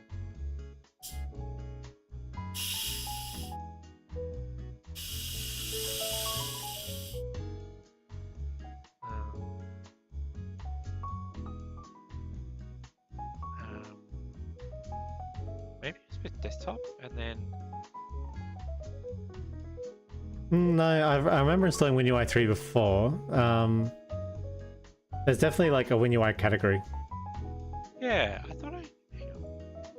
Let me go to the Yeah, WinUI is the project type. Okay. Alright, hang on. Okay, I clearly don't have the right workloads. Okay. Let's have a look. Community. 2022. Yes, I've got that. Modify 7.1 later. Alright, you know what? Okay, I'll also feel is following the steps correctly that the documentation says to do. So I really like Cautious Hero. That's a really fun one. Yep. The workloads tab of the installation C#, .NET Desktop Development, yes, it's ticked. And then installation details. So Windows App SDK C# templates. This one, okay. Okay. And then I don't care what UWP. Make sure Windows 10 SDK is selected. 10.09.1 is already selected. Okay, modify. Okay. You know what's funny? What? We're already paying for innovation. Exactly. So one of the things you consider when you're doing software development, software estimation, and specifically when you're at my level and you're doing you're talking to executives about like how much is this project going to cost. You frequently talk about TCO, which is the total cost of operations, and you also talk about the cost of innovation and just general costs that are called unknown unknowns. Yep. So time is money. And somebody like Mio, time is a lot of money. He's right. Yeah, because we have to pay this guy's salary, basically. So when you're doing a software estimate, you essentially have to say, all right, we're going to estimate what we know, and then we're going to double it to say what we don't know that we don't know. And that's the final, because eventually the CEO, he's always going to want a final figure. It's like, is this going to cost me $3 million or $6 million? Like, just give me a ballpark. And you have to say, 15 million, I'm sorry. And here's why. Oh, bruh, episode 4, it was the best. I think that's the one where he, is that the one where he fights the dragon? Man, Cautious Hero is the best. Oh, actually, no, because he spends the first few episodes like preparing, and like you don't think the starting area is going to be like super hard, but then the starting area has like this like vampire demon general blood boss, and he like completely annihilates it. Oh fuck, that's such a good show. All right, have you got WinUI 3? Yes. Oh, nice, it worked. Okay, it turns out following documentation is the secret. Alright, so far I already came up with the project name, because that's the other thing that's going to take 5 years. Muzamil, I just want to give you like the lowdown. As currently our biggest fan, I just want to give you the lowdown of like the one thing that will make you a better software developer than anybody else. Read. Yes. Like literally read word by word everything. Because yes, that's so true. reading, there are so many developers, and it's a natural human thing to want to skim information and like go quickly over information. But if you just learn to read and read everything specifically, all the answers are in the computer. You just have to read the answer and find where the answer is. Do you agree, Squid? I absolutely agree. Yeah. Yes, absolutely. One of my biggest, and like when I'm annoyed with my juniors, a lot of the time it's because they're like didn't read something they should have. Yeah. Or, like skim stuff, and like I might be able to skim stuff with my expertise, but then I still get stuff wrong. Yeah, 100%. 100% up. Exactly. So apparently, Actually, use my Japanese. absolutely. So, Muzamil, what language do you speak? Spoken language, and computer language. What computer language do you speak? Do continue, Mia. Yeah. What do you have to? So basically, to make an unpackaged one, packaged is bad and stinky. That's like the UWP crap, where like I can't do anything. Unpackaged is what I want. You have to start with a packaged one, and then I have to like add this to my CS proj. Yeah. The one. So I'm just doing that at the moment. Add it to the one that's already there. Presumably this one.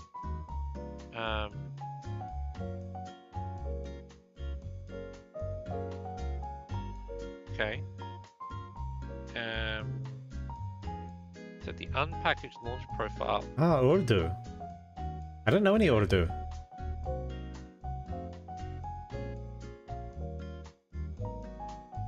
I feel like I spoke Urdu once, but I forgot the context where I spoke Urdu. Okay. Starting my app unpackaged.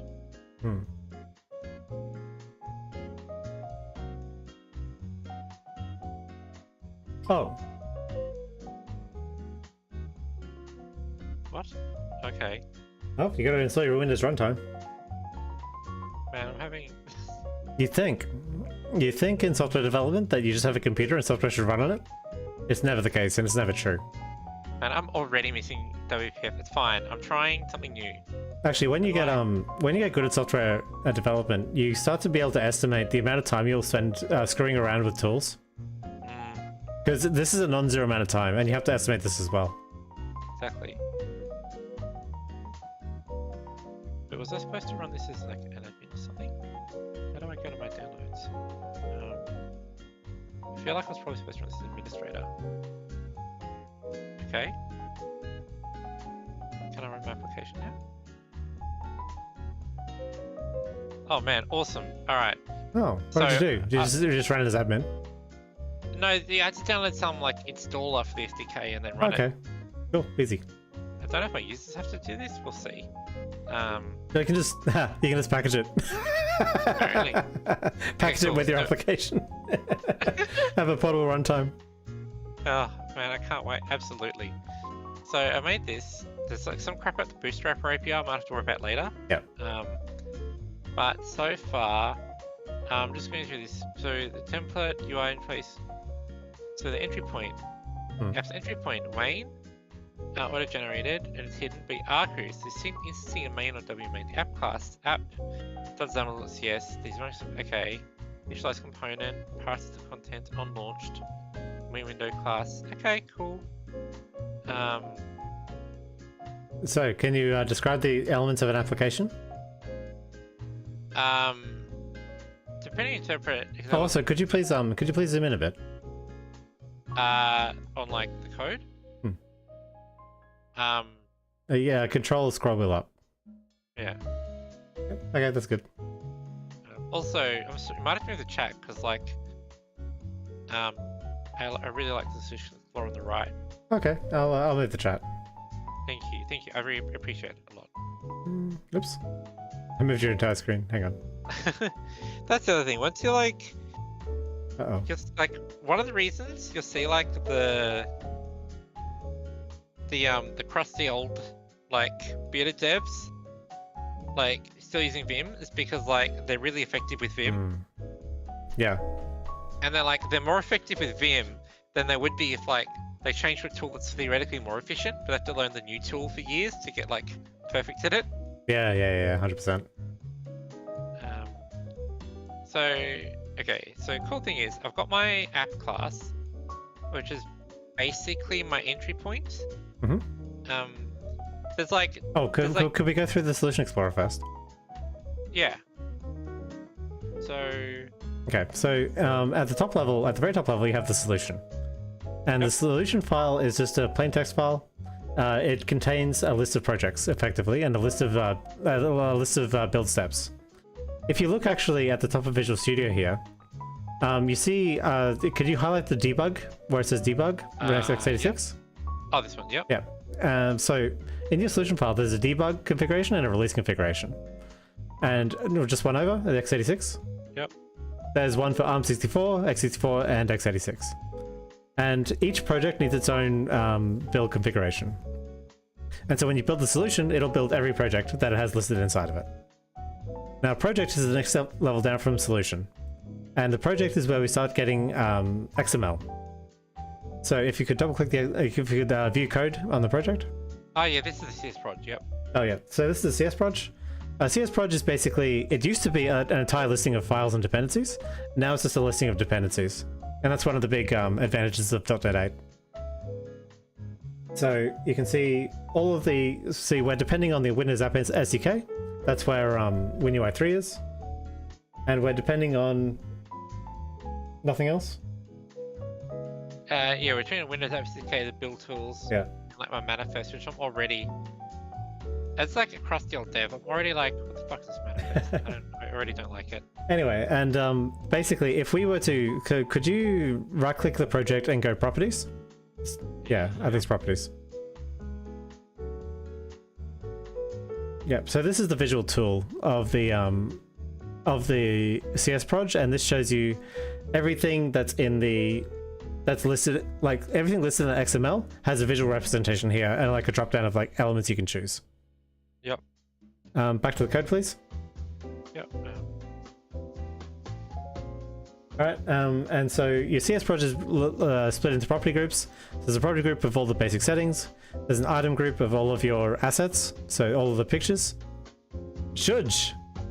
And then there's an item group of dependencies. Yep. And by design, the way the CS project works in .NET 3.1 Plus is that all of the code files in the directory structure underneath your CS proj are included in your project. And so if you go back to the Solution Explorer, collapse assets. Yep. So we have an app manifest, which is, what's the app manifest again? I think it's just I don't know, this stuff I haven't learned. Whatever. There's anyway, there's XAML, and there is CS, which is C#. Basically, to have a magic XML file with a magic series of letters and numbers in it. Yeah. Could you open Paint, please? Main window? No, Paint. Oh, Paint. Yeah. Yeah. New Paint. Okay, so there's basically 3 levels. There's 3 boxes, and your outer box is the app. Like .cs? No, just the app, like as a concept. There's the app. And then inside of that box is a window. Okay.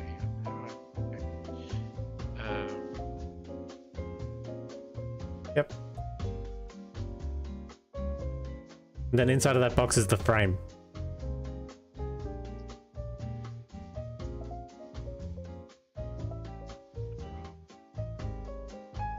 Yep.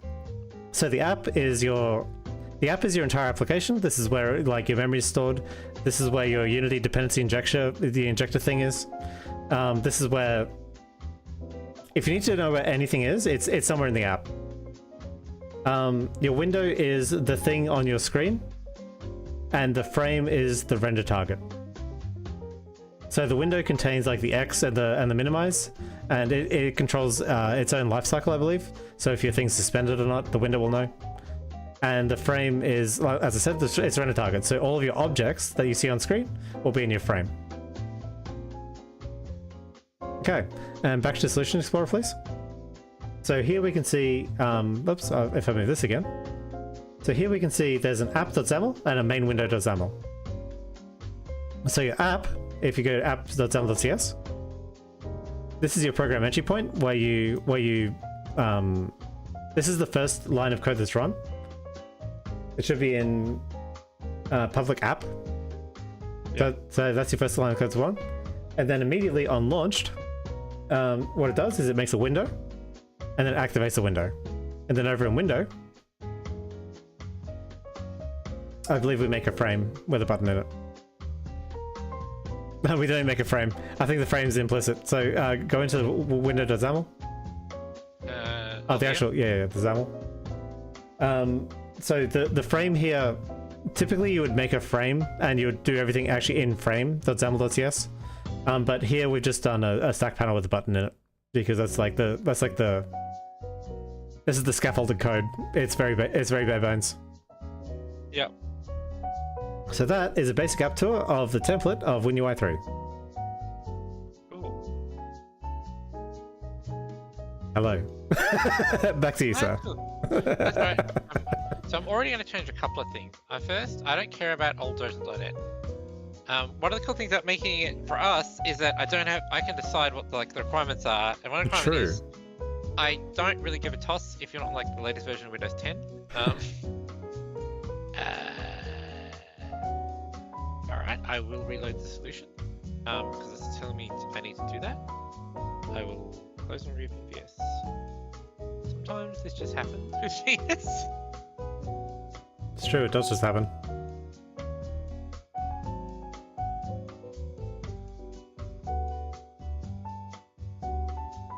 Okay. Oh, why is my solution? Oh man. Okay, apparently the condition equals Windows and hello equals 8. So we do the first thing where I don't try to understand the problem, I basically just Google.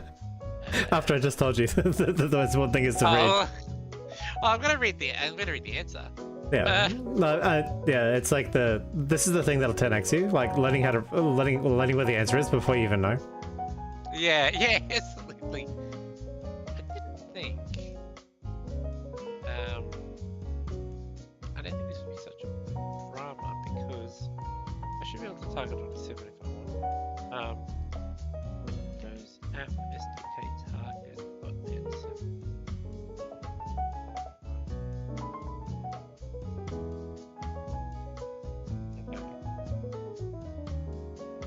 Blah blah blah blah blah. Yeah, but this is because they were on And so was this? I don't know. It doesn't like that it's .NET 7. I should double check. You have .NET, do you have .NET 7 installed? Possibly not. That is what I'm checking forthwith.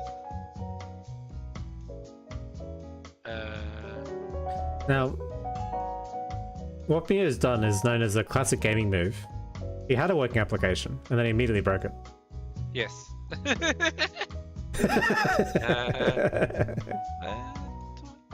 7. What's the error that you're getting? The Solution Explorer. Hang on, how do I reload this? A numeric comparison was attempted on target platform version relates to the empty string instead of a number.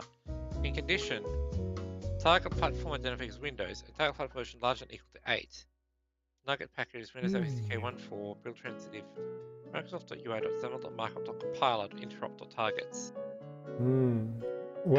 Is there target platform inside of your view code? Yeah, they've got target framework, which is like the moniker.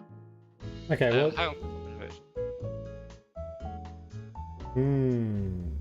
Is there anything else called target platform though? There's only the min version, I think. But let's have a look.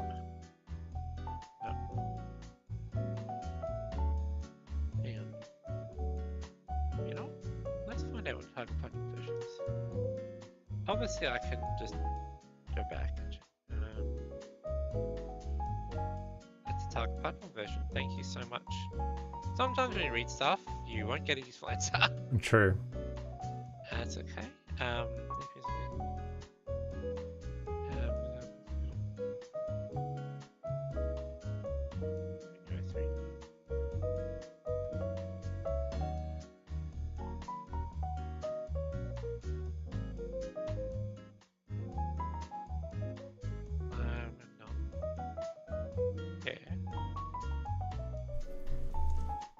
Thanks, Bruce.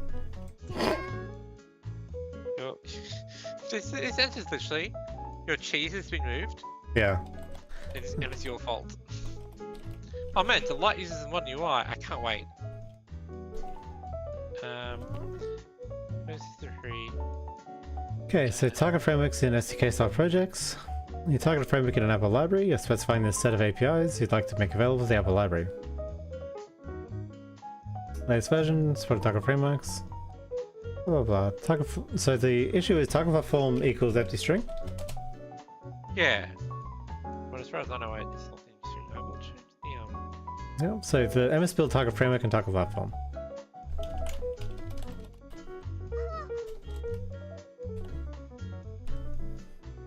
Okay, let's go. Target platform is blah blah blah. Does it compile if you change it back? I will try. Because we want to make sure it's your change and not something else that's broken. What? You broke it forever. It's all ruined. Good thing. See, that's yeah, like that was the reason I broke it at the start. So like, apparently I can like start again. Apparently, what the heck? I did. Hang on, maybe it's a solution.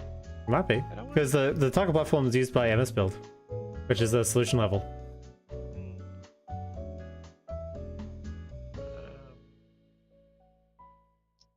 That looks normal. I'm starting to care about loading up 10. Hmm. Maybe we'll look at this project again. I'm pretty sure that was my target framework before. Because it says here target platform is equal to ARM, ARM64, Win32. Yeah, but platforms here are EC4 runtime identifiers are. I mean, I don't mind. Probably should.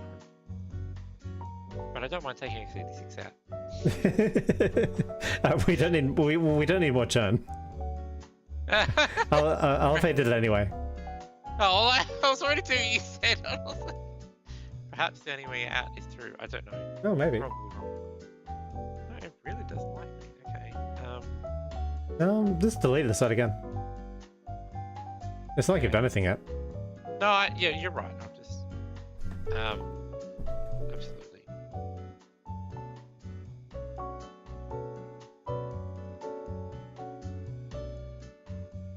And we'll see if we can get a compile off a fresh project. Yes, blank packaged. This one you have to pick, even if you don't want package.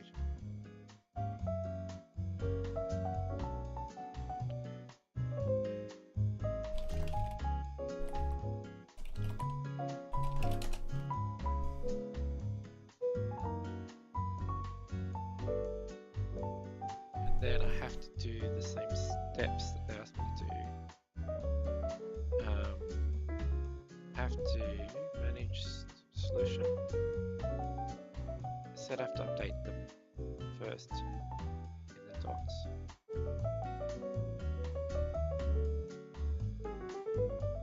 Beautiful. Okay. And then I have to edit. Then I have to add this line of code. Windows package type none. Why are you doing this? Because I don't want a packaged app. Okay. Apparently the supported way is you have to start with the package template and then manually edit your CS proj. Oh, beautiful. Okay. Oh, look, my TFM before was the long version. That's probably it. Okay. Well, at least that explains why it didn't work when I restored it. Yeah.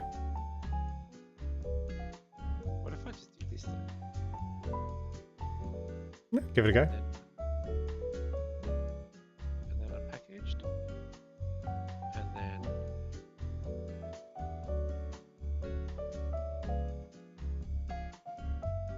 Bill started. The tension rises. Hey, it works, it works, it works. Okay. Right. Basically, the dropdown... Okay, it's like a Visual Studio bug. Yeah. I tried to use the new way with the properties instead of just doing it here. Yeah. And that was my mistake. So to summarize, the way we debugged that was by starting again. Yes. Absolutely. I don't want this. Allegedly, it's just unpackaged. I don't need an Apex manifest, right? Because it's not packaged. Yeah, so basically sometimes you'll find in software dev that like nothing works and you don't know why. And generally it's always a good practice to, if you can, check out the repo from master and see if you can actually still compile your software. Absolutely. So you'll be in a situation where, for example, you've made like 100 different code changes across like 50 different files. And luckily, Git provides you with some really good version control systems where you can stash all of those into your own branch where it doesn't work and nothing works and everything's ruined forever. And then you can check out master and just give you code to compile. Well, just check. Does the computer still actually work? Because that's much more efficient sometimes to just do a little sanity check like that. It can actually lead you to a solution a lot quicker than beating your head against the wall when there could be like 1,000 different things that like you have no idea which one of these 1,000 things is the thing that broke it. Absolutely. And then you can reapply your changes one by one to find out when you get from working software to not working software. And so what we did there was effectively, we just threw everything away and we started again. And we just saw from working software, how do we get to non-working software? And then we could see, well, the target framework is the wrong format in the non-working software. Exactly.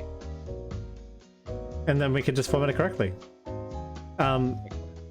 Now, 𝐒𝐤𝐤 did skip a couple steps there, where he, what he should have done was compile the software first and then make sure it compiles and then change it. But he's much less careful. I actually got it to build the .6. Oh, you did? Oh, sorry, I didn't see that. I didn't see that. No, that's right. I apologize. I misgendered your process. That's okay.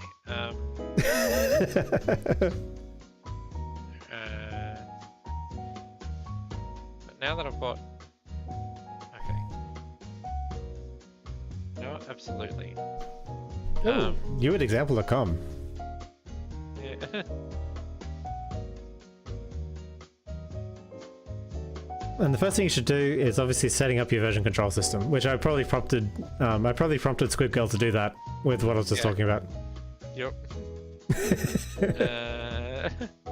Because if you don't have version control, basically you'll end up in a state of badness where like the software is now broken and everything's ruined forever, and there's no way to go back. Which is why you should have version control. Exactly. Also, I can't decide if I need a space or not. I'm going to change mine every 10 seconds. That's going to be everyone's going to love that. Excellent.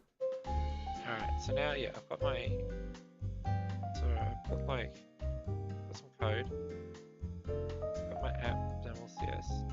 My main Windows 𝐒𝐿CS. Now this guy talks some stuff about frames, but I don't know what they are, and I'm choosing not to learn about them yet. You'll get to frames when you read your first couple of tutorials. Yeah, Basically, the window has an implicit frame in it.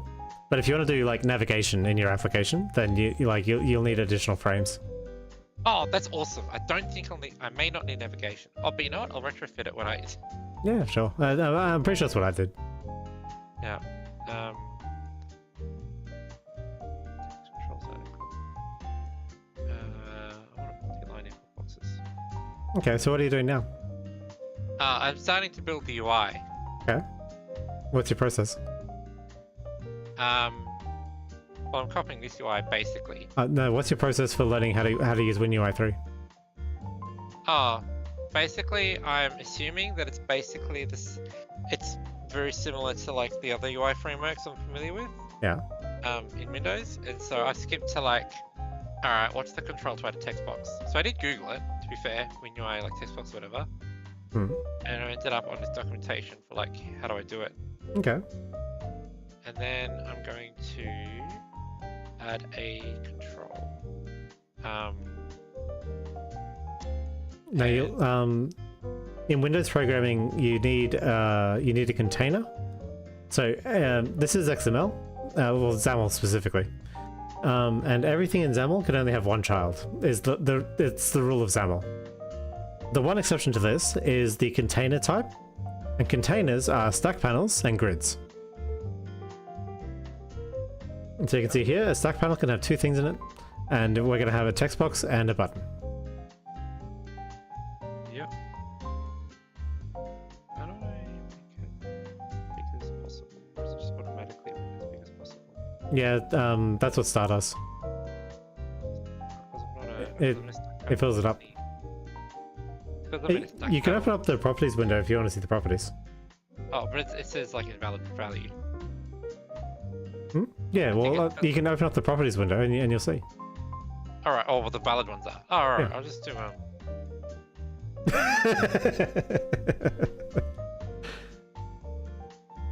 think this is... Alright, it's presumably because it's not a grid. This isn't like it. Yeah, probably. It's probably the width of the stack panel. Oh, cool. Which case is actually fucking incredible. You have a horizontally aligned stack panel. Wait, do I actually want to... Your orientation for your stack panel is horizontal. You need to make it vertical. Yeah, thank you. Thank you. Oh, cool. Wait, does this auto? Yes. Yeah, it should do. Yeah, there you go. You'll have to if you want your text box to be wide instead of tall, you'll have to just reload the application. Okay. Because the rendering happens before the hot swap thing. Oh, maybe I'm wrong. Hey. I think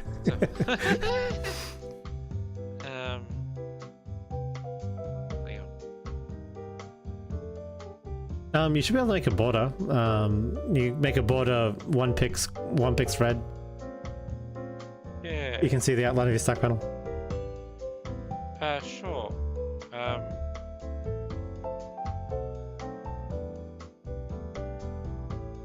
Border brush? I think it's border brush.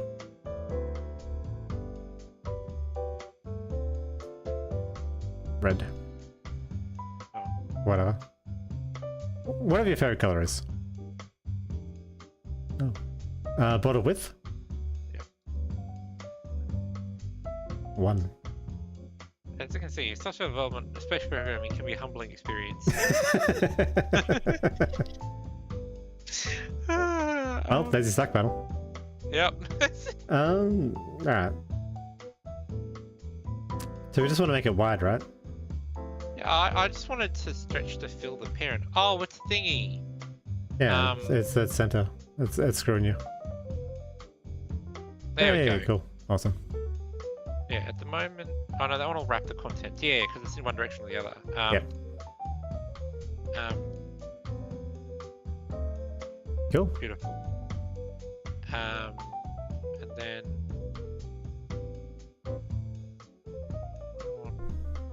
Yeah, like, okay, basic margin. This is just enough so I can, like... Now you probably want a text area, not a text box. Oh, is text area not a thing? No. Oh, sorry. No, like, I'll see, like, I make 10 mistakes a minute. No, it's just really funny because I keep going through, like, do this thing and we're like... it's really funny. Hey, I'm just the ideas guy. I don't even have a keyboard. Exactly. The other cool thing about pair programming is it's really fun. Yeah, exactly. It's way more fun than solid programming. Exactly. That's fine. Although I've had some definitely unfun experiences with pair programming. Listen, I want it done this way. Exactly. Okay, so. And there's sometimes there's more than once where I'm like, look, do you want me to just take this ticket off you and like you can do something else? Absolutely. Yeah, because if the ideas guy's getting too much into details, like that's not good pair programming.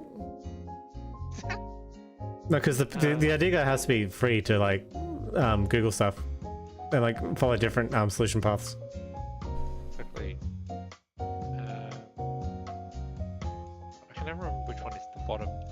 Oh man, yeah, I never fucking remember. You should use the property pane. It's much more efficient. Which one? Okay, there's a in Visual Studio. Yep. There's a under window, I think it is. I think there's a properties tab. Oh, actually, you can use meta search. Use the meta search. Properties. Yeah, there you go. Oh, what? It doesn't have anything. We're in the live. Oh no. If you click on text box, I think a property should populate. Okay, I'm wrong.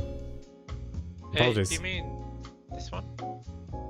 The live property explorer? No, not the live one. Maybe it doesn't do it while it's debugging. Yeah. But there's one where it lists all of the potential properties of like the XAML thing. So you don't have to like estimate like what it's fucking spelled or whatever. Okay. Oh, that's cool. Like including bindings and all that stuff, and like you fill out the form and then it'll write the XAML for you. Awesome. Okay. That's what I was trying to get to. I wasn't trying to waste your time. I promise. It's okay, man. It's all good. I'm having the best time. Okay, good. Containers. So. Software developers start as friends and end as enemies. Exactly. I'm gonna have a grid, but I just want a I'll probably stack panels. So basically, I want a root. I want a root container that's gonna have a single child. That's only there to make it programmatically easier to add the thingy. Oh, you want a border? Yeah. Oh, cool. And then x name equals output. And then oops, I can't type.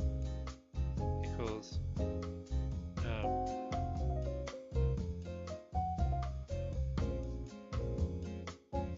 then I'll reload because I don't want to like with the start click.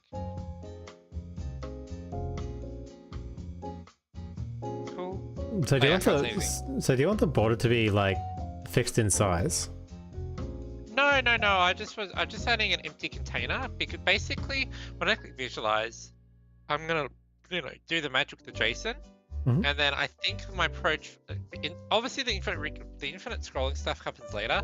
At the moment, my thought is I'm going to programmatically be creating grids and nested grids for the output to render the actual content, and I just want a single root node in the XAML to where to put my first grid. Cool. Yeah, because there's a trick where like in JSON, if you just have like a string, that's like valid JSON, even though there's no object or array. Yeah, sure.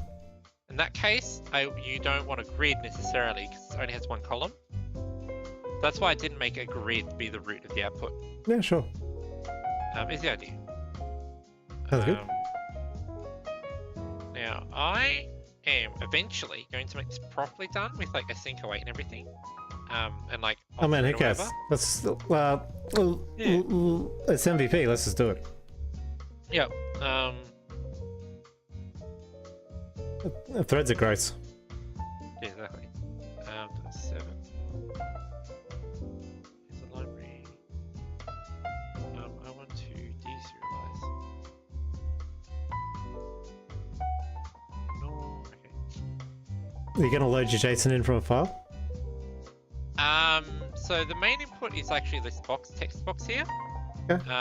I just wondered if you want to do the text processing or not. Yeah, but definitely I will eventually. Like, I won't have like drag and drop where I can drop the file in. Definitely, but Oh, I just meant the file's already on your desktop in C drive temp. You just like load it in from C drive temp. No, apparently I'm like You're a purist. It's like the text box must work first. Exactly. Hang on.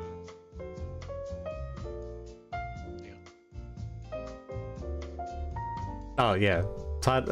Actually, you should put that in the window title. Yeah. Why is my window title window on desktop? Because you have to. Yeah, it's a property there. You have to say it's either an app.xaml or here. Its title is going to be something. Yeah, there you go. Oh, maybe I have to. Okay, first. Try reloading.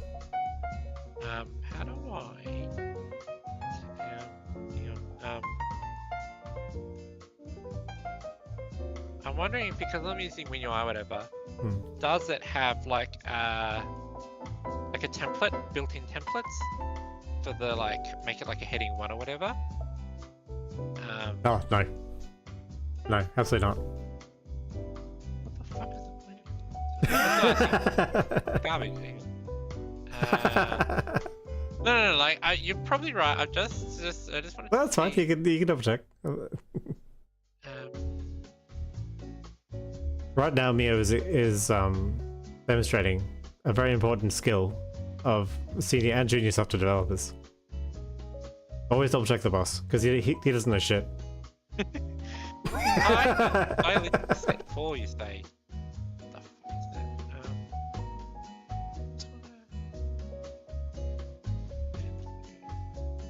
Dial? Topography? Size and scaling? I do use the type ramp sizing. How do I do that? Oh, the XAML type ramp. Ooh. Yeah, here we go. Yes. Yes, there is. This thing. No, look, I was wrong. Yeah. Oh, banger. Alright, and then, is 15 left? No? 15's left. Hmm.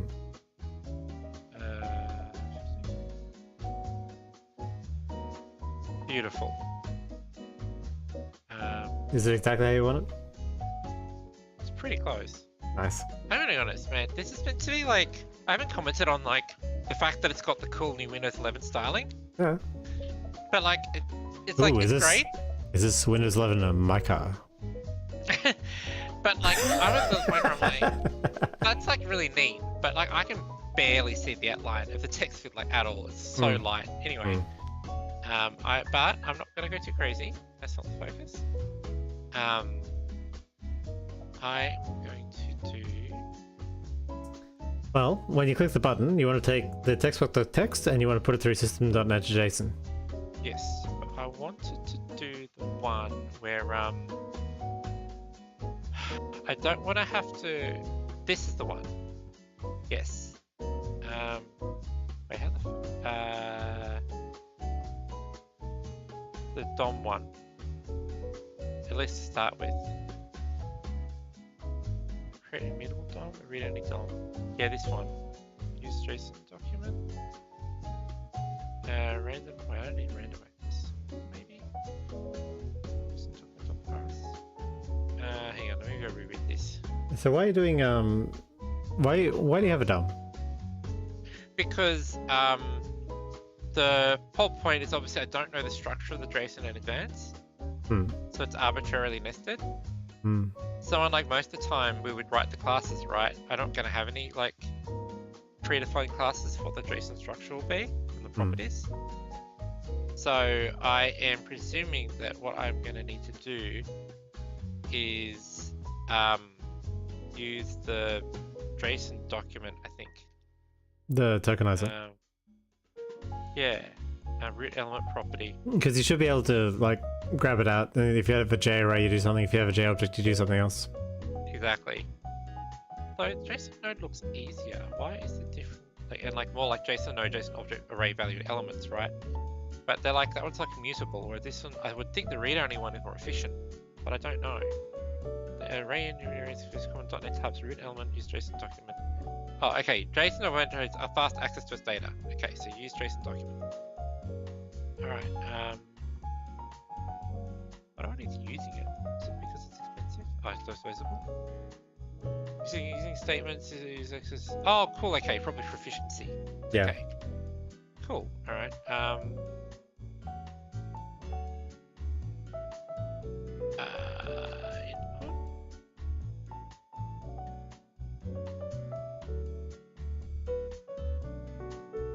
And then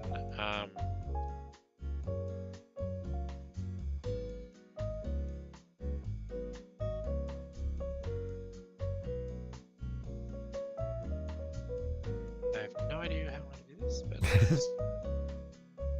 suppose how did I get the root node?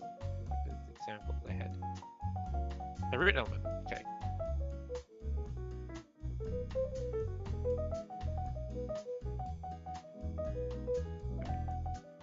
then okay, I'll do the Crummie's version, which is like actual recursion. Yeah. And then Well, recursion is probably the only way to do it, because if you don't know how many iterations there are, right? yeah. Oh yeah, you're right. I think there's probably more. Yeah, there's probably like. There's probably a while loop way of doing it, but like it's gonna suck. Yeah, so I'll definitely void render. The element will be a grid is a subclass of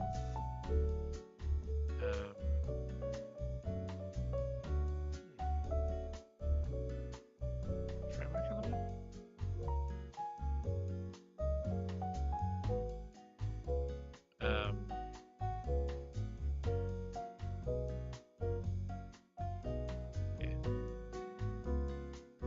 And then we're going to attaching to, and then this is going to be a JSON. These are always a JSON elements, right? Yeah.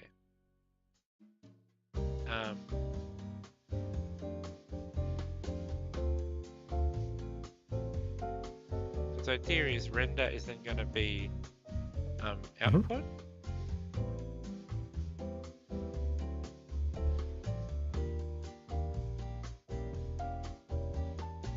Oh yeah, I see what you're doing.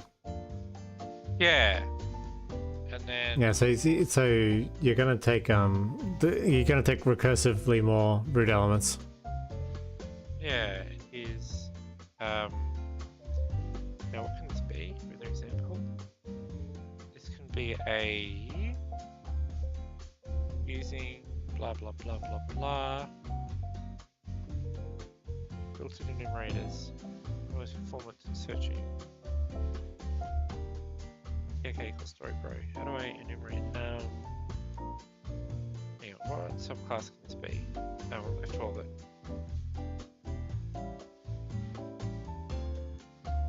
The structs, I want to do control F12. No. Is there a type in there? Oh yeah, value kind. Yeah, what's value kind? There you go. Okay. Look, they said something up here about written on. Oh, okay. Yeah, it's just JSON element. Okay. I thought it had subclasses. Okay, right. So hang on. How do I if it's in array? It's good to see you, Henfono. Welcome. But yeah, I know, you must be like title is bloody League of Legends, right? So I'm trying some real content. How do I know? How's your game?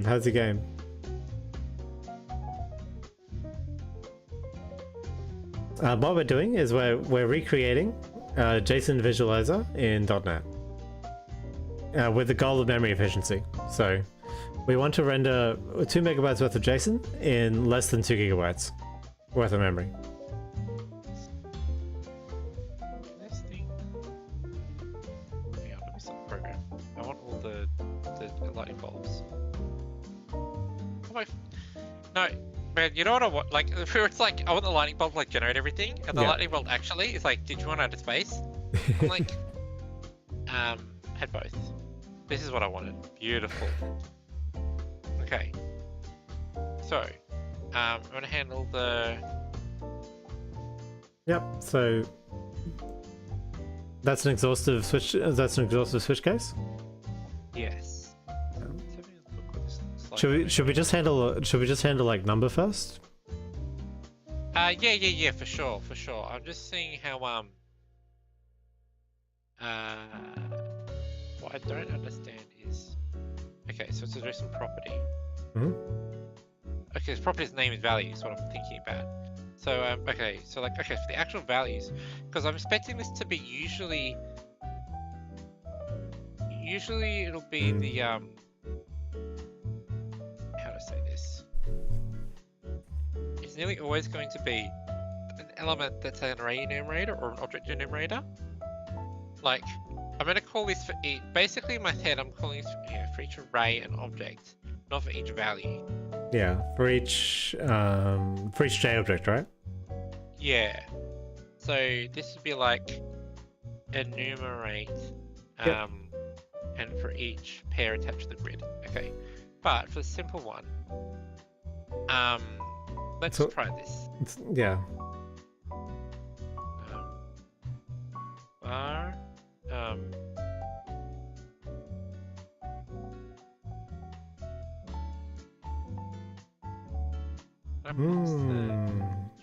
What's text? it's the actual value. Oh, sorry, it's var. Var. You're defining it here. Sorry. Yeah. Oh, I was like, it's the dot equals no dot get string. Yep. And then destination dot. Now I probably need to be a subclass because it's a subclass that needs to be able to add. Hang on. In my sorry, I'm doing a bunch of stuff in my head instead of in paint. Basically, the normal way it's gonna go is I'm gonna have like node is value kind object. And so then I want to attach to the output. This turns into a grid. Yep. Of 2 columns, and then name is blah, value is, and so I'm going to directly the value. Yeah. So it's like name value, and then if the but I could do it like this. Yeah, the parent. So in this case, the grid row value. How do I? Let me jump to. Okay, here we go. Set row. I'm not gonna have. Could you go back to paint for a sec? Yes. Paint, yes. Okay. So node is a value kind object. Oh, you want to make a grid, right? So you want to make a grid inside of your border. Yeah. Okay. Well, I mean, I'll just start with make grid inside a border. Yeah, but like, cause I mean, I can do it non-recursively first. Yeah, no. But, that's exactly what I'm suggesting. Because if you do it non-recursively first, then like you can come up with the recursion later. The issue is the simple value is like already the edge case that we wouldn't normally handle. Because you're like absolutely right. Just put a number in first. Yeah, but yeah. Well, I mean, you always do the base case when you're doing recursion. Yeah. So I'm like the base case that actually. Hang on. Because the base case is you're at the leaf and you have a string and you have to put this into the screen. Yeah. Yes. Let me just I'm just doing one thing. Where I'm trying to think when I'm adding a programmatic. Because I've never done the programmatic grid stuff. Yep. When I'm adding a row to the grid. How the fuck do I just do? Oh, you do column definitions, right? Or row definitions. Yeah, but for adding, like I'm probably adding the actual rows, like once I've got the definitions. Oh, you don't have a grid, do you? You have So a grid? yeah, exactly. I'm programmatically creating the grid in a second. You can make a grid of grids. Yeah. That'll be definitely what's happening. I'm just add row to grid. Sure. No, but data tables aren't in UI3. Oh my god, just add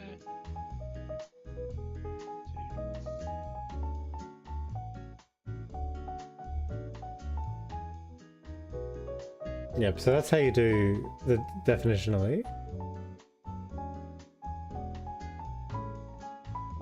Oh, you just add a row definition. Right, and then the point is the grid has a children property, and then you've got to do set row. Okay, so that's what I wanted to check. I wanted to check which class in the hierarchy has the children property. Is only grid, or does panel have children? Inheritance panel. Okay. The point is this is going to be a panel in all cases. Okay. And now I can do destination dot add text. And this will only work at the moment for the border case. Yeah. Hang on. Because eventually you want a grid of 2 elements which has the key and value, right? Exactly. Let me just check what panel has. The board isn't a panel, so I just want a. And how many classes there? Just a relative panel. Or just a stack panel with 1 item. Obviously, that's possible. Yeah. Yeah. So this will be a This is going to be a stack panel. I feel like I should still set the orientation, even though it's only going to watch. Oh yeah, but this stuff, right? Otherwise, it's not going to do what I want. Yeah. Hang on. Put the name first. And then, yeah, this will always be a panel. Cool. Yeah. And then, yeah.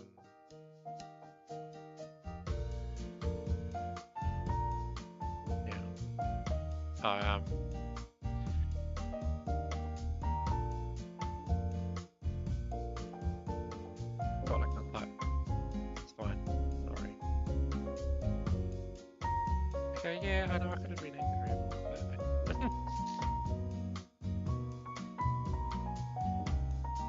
now this one's going to be interesting because I want to go to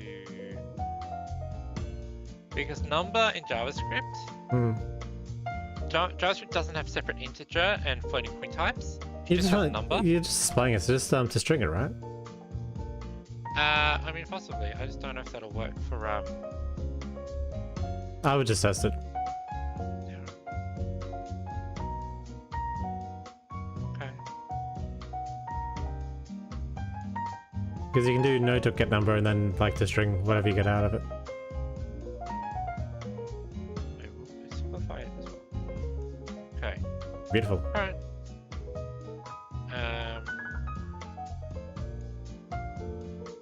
Run the code, run the code, run the code. Yeah. I'm ready. Yeah, I know. I'm like, I'm cheering it. Because there's a 2-second delay, whatever in Discord. Oh, so okay. like you're like, do it. I'm like, why are they doing it? Alright. Oh. I was right again. Then what way? What happened? Oh, it's mad because I could get string when it's a number. Oh well. Um, Oh yeah, no, I meant get number and then to string on that. Yeah, but there's actually no get number. You have to pick. Oh, gross.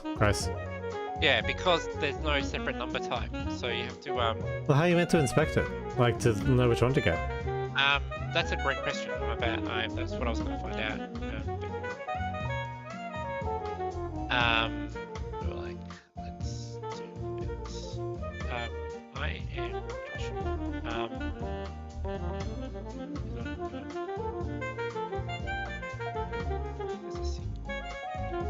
Oh, single position floating number press. I think you do some try get stuff, but I'm just having a look. Try get. That sounds inefficient. Yeah. Oh well. This is why assembly's more fun. Yeah. Whatever the memory is, it's a string now. Oh, okay. Oh, there's just a 2 string. Okay. Oh, okay. Get raw text. Okay. Oh, cool. Okay. Oh, right. Okay. So it doesn't parse it. Okay. Yeah, all nice. right. 2 string is works. 2 string. Always listen to the boss.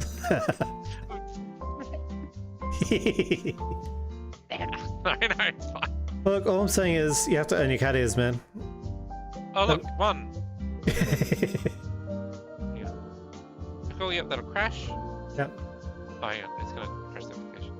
Oh, because you can't do 2 yet? Oh, no, because I didn't quote it.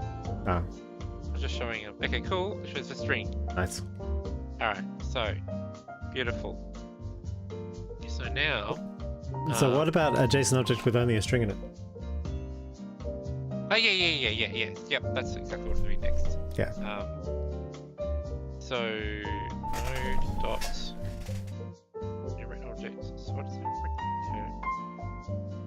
Anatomy and hang on, let me look at the because the docs made a point of don't like iterate it using the enumerator thing for performance. So I'm just seeing how they want it to be enumerated. Yeah. Oh, it's just not enumerable. Oh, so I can just do 4 in and blah with it. Easy. 4 isn't it? For each var, it's just bar. No.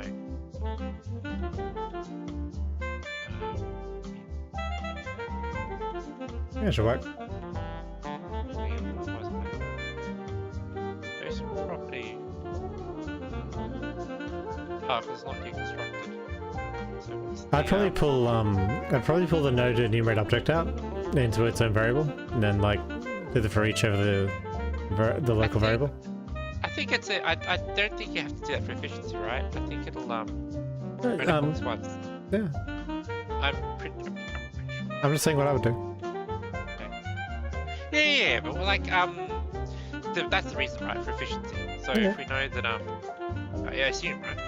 Yeah. I mean, yeah, that's why I do it, because you're pulling the enumerator out once. Yeah. Cool. So let's find that.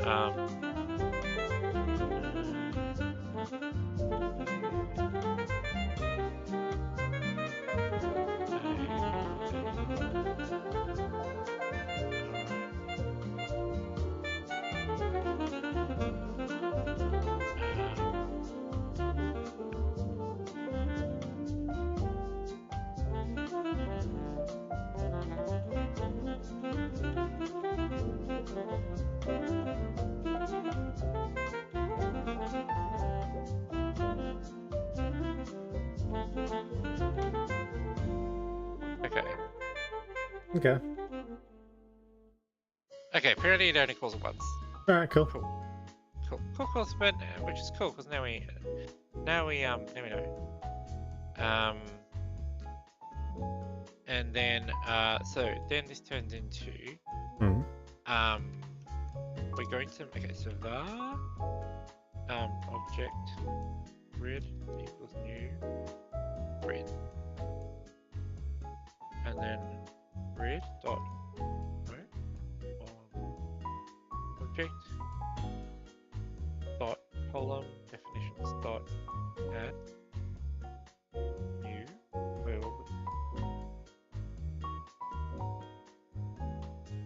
I was like, sometimes TLSense is really cool. Yeah. But sometimes it just suggests some absolute random stuff, and I'm like, I just every second be like, wait a minute, that doesn't make any sense. Not today, it's IntelliSense.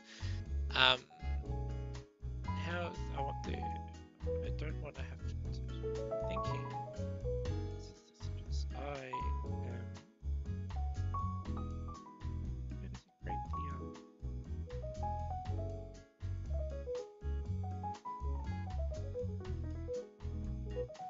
okay. Alright, I've been informed of my typos.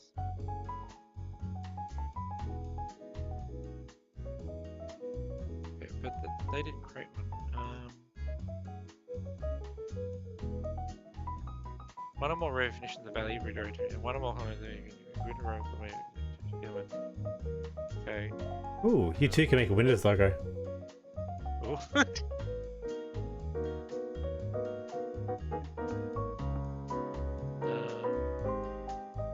Just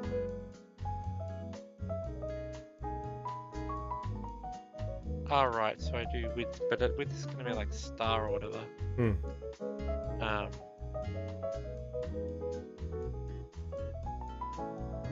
Oh right, it is star size. I think what are we on? So 1 star. Oh cool. Okay, I can use the default to start with probably.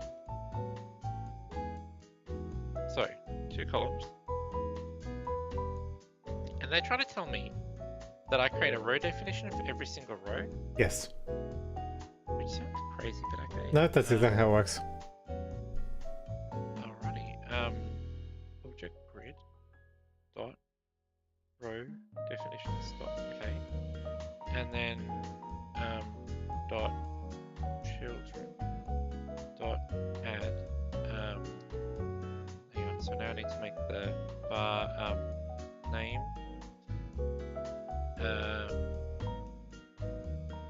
Was new. Yep. And he's gonna be on. Oh, how do you get the? Yeah, because you need to get the column, right? Yeah. So here it's pair.name. Oh, which is already spaghetti, right? Yes. And then you add the name text allegedly, and then you do a dealy bopper. It took me a second to realize. So they're like, you do set column and set row for the child you just added. Now, does set column have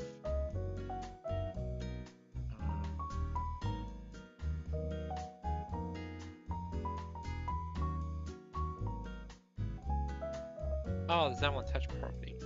But I'll use the example. Basically I'm like, do I need to keep a counter of the elements that I'm adding? To add it to, like, obviously I'm adding it to the end. What do you mean? So in the example that they have, sorry, I'm trying to find the example. So in this example where they're like, layout root children add depth to stack panel and they grid.set column. So you do set column with the, well, oh yeah, you're definitely gonna need a row counter. I know what row you're up to. That's fine. I'll do it the crap way first. I equals 0. Yeah, no, I just do it that way. You could also do no, because if you got to enumerate your enumerator like that, you have to do it that way. So yeah, I thought I was like, if I wanted to be fancy, I think with link right, I could do like dot and width and add a second thing in there, and this is a deconstructed thing with the index. Yeah. But whatever. Anyway, like you would basically be like take it for each loop and turn it into a for loop with the countable iterator. Yeah. Look, sometimes there comes a time when a man needs his iterator. Exactly. Red dot. The question is it an iterator or a jitterator? Or a kitterator? Or a literator? Oh wait, that's a static method. Okay. Ooh, your favorite.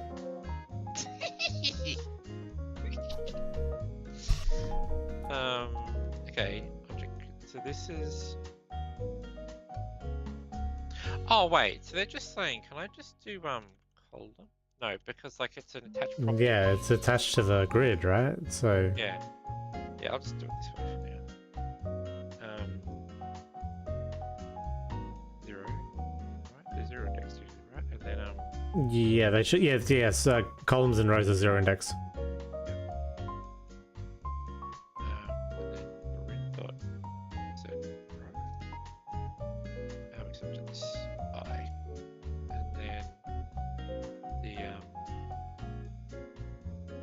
I++.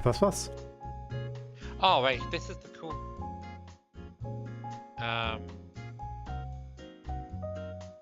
Just thinking. What are you thinking about? I was thinking about I can already call render here, but I just established that there's more to it because of the having to track the set column and set row. Yeah. The child. I could add a pointless panel here and and do this panel and make the children add to the. Oh yeah, that's evil. I can do that. Just want to check one thing with panel. Grid. Can I just instantiate base class panels? Can I just instantiate panel?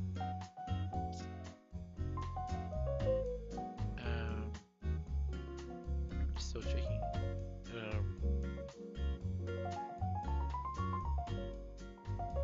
good find out.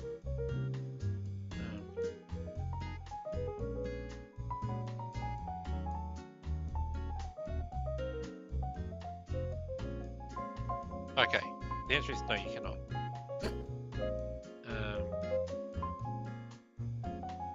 I mean, you can put a border in there, right? Borders aren't panels, it turns out. Oh, really? What's a panel? Well, panel is an abstract, basically. Okay. Panel is the parent of grid and canvas and stack panels. Oh, right. No, yeah, the panel would have to be a container type. Yeah, so basically I'm like, okay, I need to use the word simplest container type, but I'm only going to add one child to it. Yeah. And I was like, okay, I can use stack panel, which is fine. But I was like, is there a simpler one? It does like canvas maybe? Yeah, well, a stack panel is just a grid with a bunch of like presets. Yeah. Fine, I'll just use stack.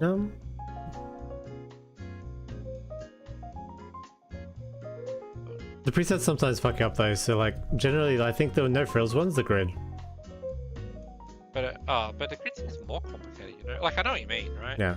Yeah, it's just like the stack panel's already got a bunch of shit set up, so you want the grid because it's got nothing set up.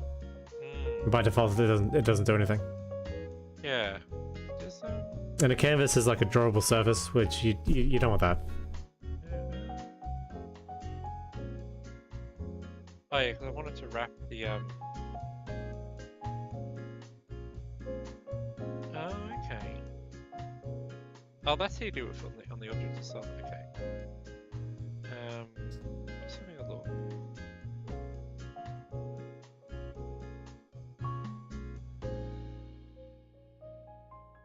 Yeah.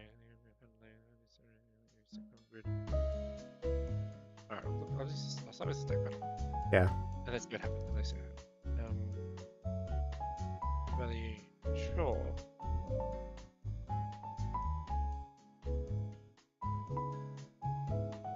Sure. Oh, value not sure should not add value. Like this, the AI just goes a bit haywire. Yeah. It can't write all of your code for you. I know, thank God.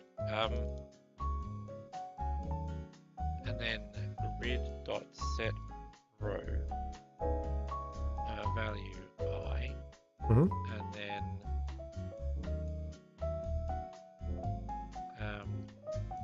so inside of the grid you've got a stack panel? yes. And then this is pair dot value, which is JSON limit. Apparently. Oh yeah, and then at the end of this, oh,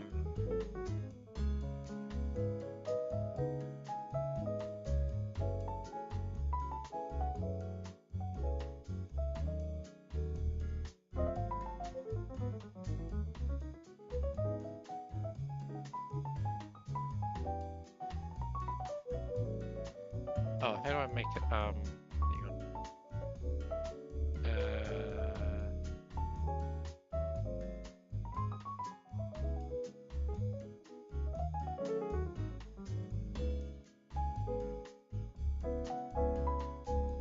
What do you make?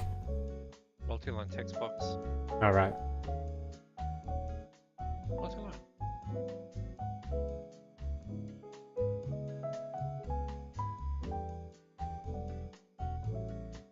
I think if you re-render the application, I think. because it does the code helper IntelliSense thing does go a bit fucky when you're doing it in debug mode. I reckon it's because I think it's a different property, but let's have a. This one.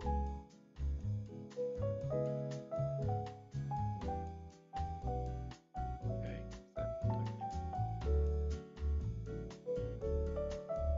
See what happens. Let's go. Beautiful.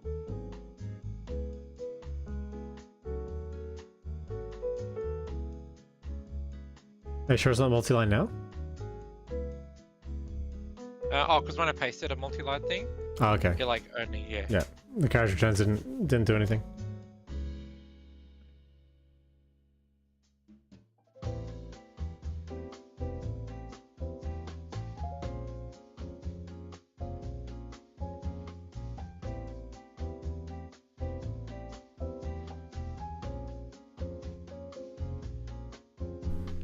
X wrap equals wrap is the magic thing. Okay.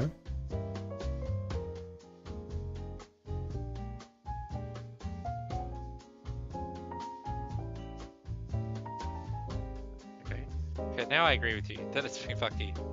No, okay, it literally doesn't exist. What? Malambang, my friend, malambang. Good night. Sleep tight.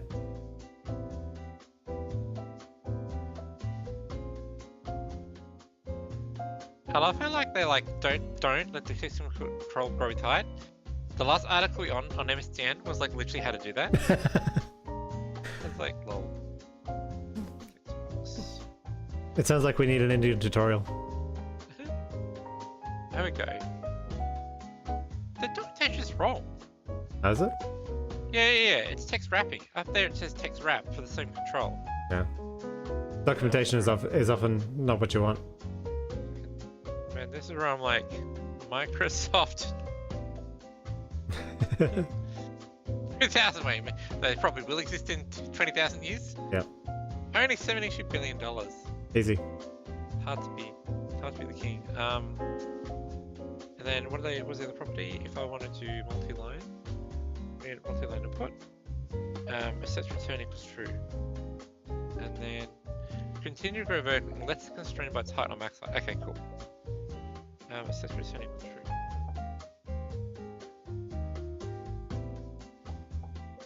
Wait, you can't do whole word wrapping with them? Alright, fine. Oh jeez. like it's not the end of the world, but like you can do it in the browser. I mean, obviously, like that's the trade-off, I suppose. Yeah. Alright. Man, what's it? Man, if you ask about it, I feel there's like a cool GitHub issue where they're probably.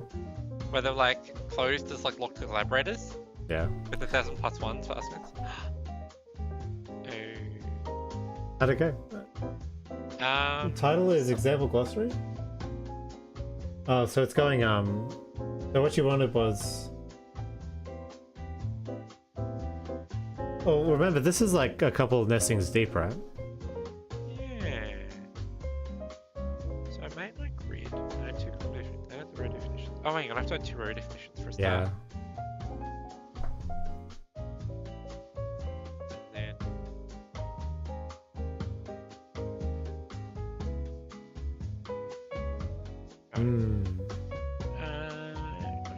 So how come there are 3 columns in the grid? I don't know. Let's break out the visualizer. Yeah, let's break out the old needle. Oh, it doesn't show the actual. The live visual tree? It should do. Yeah, because it's just a stack panel. Can you open that? No, there's no like that's the code for it. Oh, fine. The heck, that's crazy. It's probably because that gets done in the pre-render or something. So you're rendering these after the pre-renderer. Computer values. Is that a live preview? Hang on. I don't know.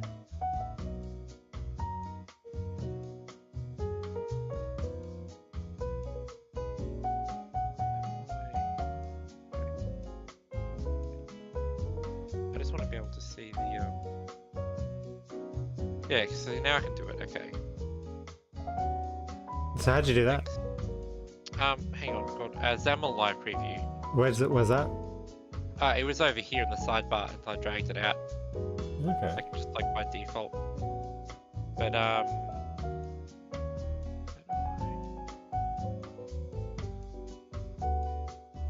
Yeah, well, it won't be linked to any code. That's the problem. You know what you could do? What? Step on your button handlers. Just step through it. Yeah. I'll think.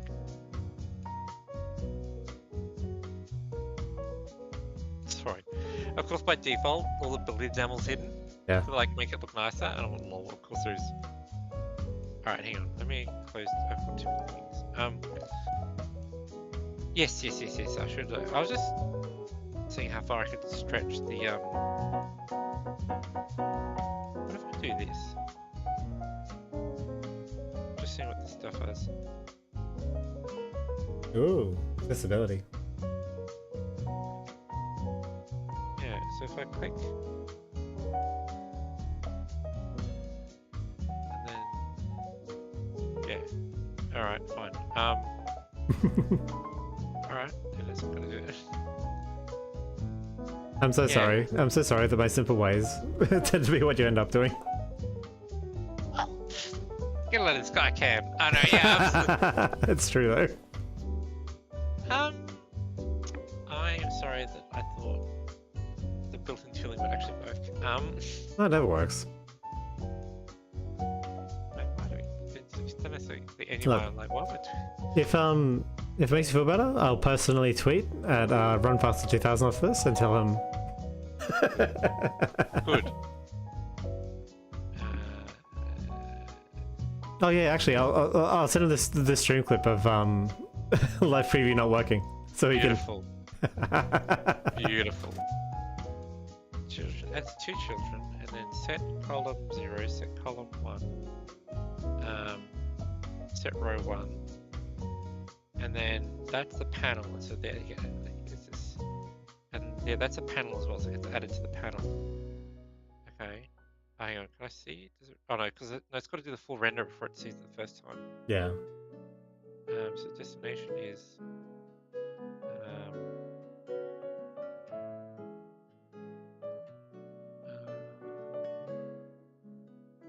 Hang on, this was 2. Let me simplify it. Hang on. Hold on. What's the flag I just clicked? I don't know what I'm doing.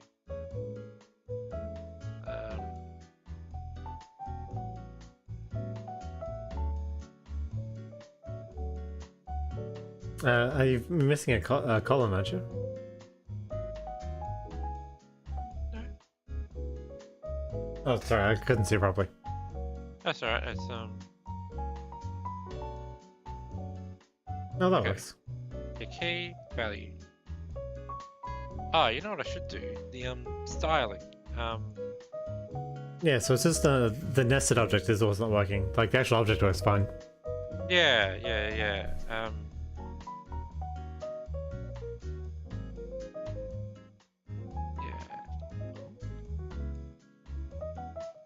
How long do you want to go for, by the way? It's 1:30 in the morning.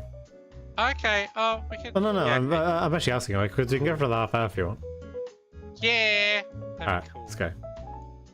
How do I type? Can I just do like a start type? Okay, like. Oh yeah, I didn't know how to do the setters programmatically actually, like in the C#. Oh, so you're gonna name a style here? Yeah, exactly, and then reference the name style. Alright. Do I do X? X name probably. Yeah. Okay. This will be object. Oh, I suppose. Probably object style. Oh, whatever. Object. Well, what about the object grid style setter factory? Yeah, I was literally typing factory.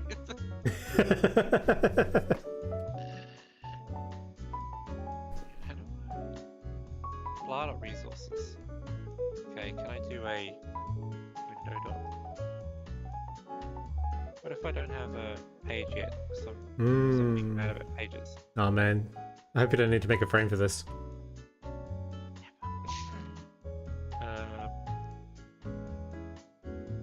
How do I do that application 1?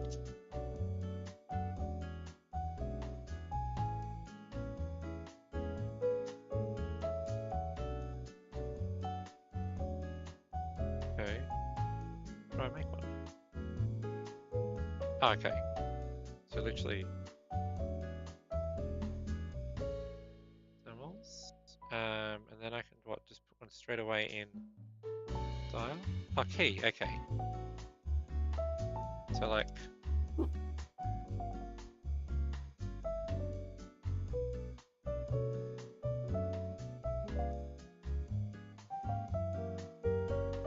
then it's gonna be property equals Yeah.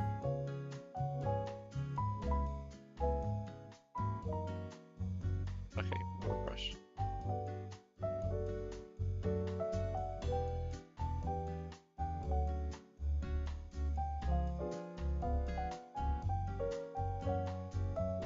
Border thickness? Yeah. 1 pix. The best thickness. Exactly, because I'm matching Does that will that give you the cells as well? Great Or question. Or will it just give you the outline? No, I don't know yet, but I'll find out. So what I'll do is I'll do this in object grid dot style equals. I think that word. Yeah, why not? Run the code, run the code, run the code. It's getting me mad about a it's mad, thing. yeah. That's right. Fine. Sorry. Sorry, I was like, I also wanted.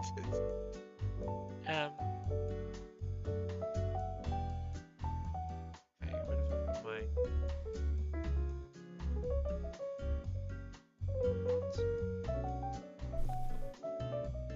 Okay. So my target type. Okay. Oh right, you literally get it from like the thingy. Okay. Oh, okay, yeah, you have to do application of current resources or something, because resources will be on the application object, which is static, which has a dictionary of resources in it. Yeah. Accessed by key. Yep.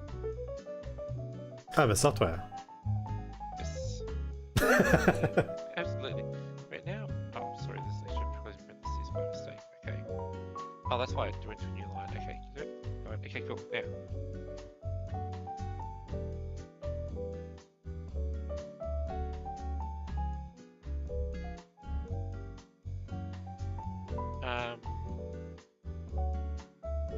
The resources is more than one item. No, it doesn't. It has what? Sorry. What's this thing? Resource name. But my resource name is dial key.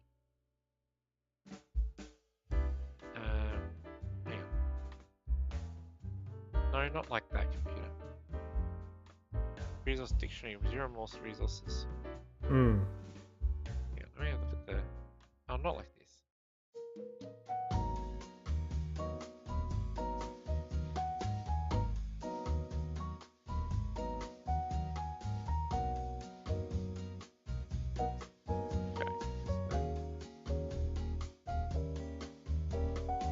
So did it access the dictionary not work? Yeah, it gave me a compile error. Oh. I Why? think. It said this member resources is more than one item. Use the items property. When I did resources object grid, but I don't know what it means. I don't know if it means there's multiple sets of resources, but if there are, how do I know which one I want, right? So I'm having a look at the documentation. X key, okay. Resource code. Fine. Application resources, that's fine. Because I've got my style there. Current resources, app button style. Oh, hang on. Maybe. Hang on, let me try this. Is that button style like Gangnam style? Can I do this?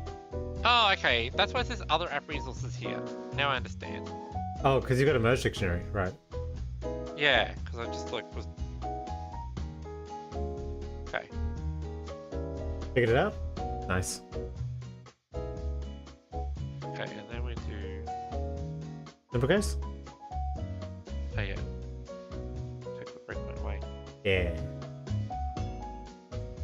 Ah, Okay. it did the outline. All right, so you need to do Yes. a cell style.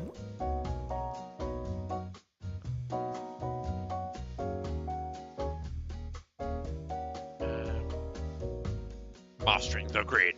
Sorry. The grid. I used to picture clusters of information as they move through the computer. No, you fucking maniac. The solution is not to override on render on the grid. You absolute maniac.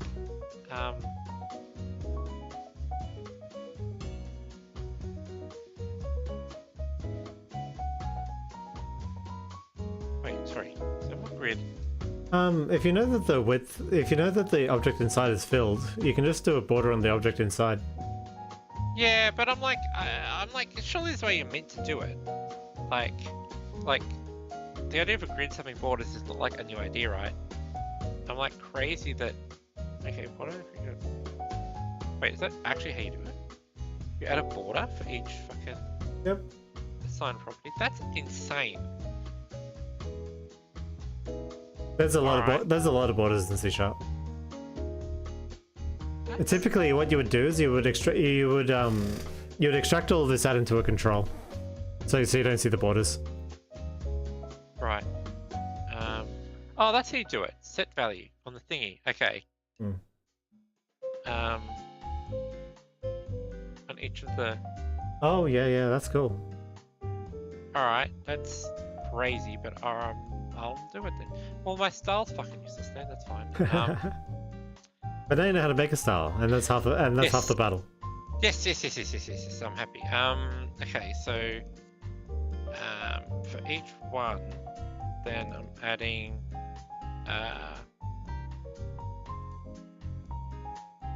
okay, so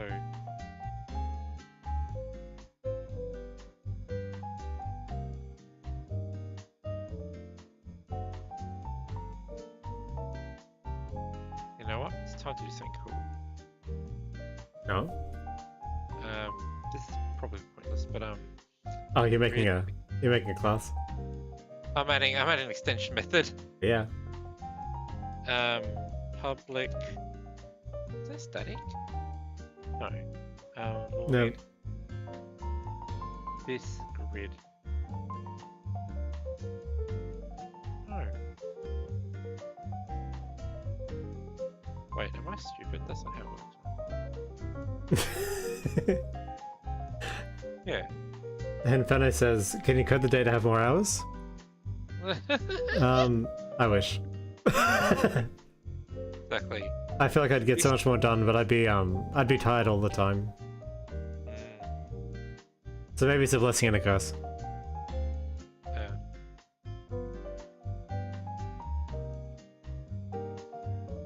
Since you're on your alternate account, I assume you're going to bed, Hen?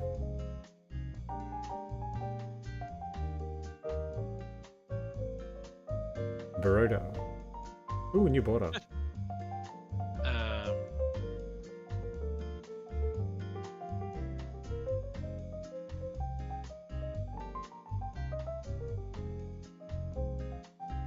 How do I?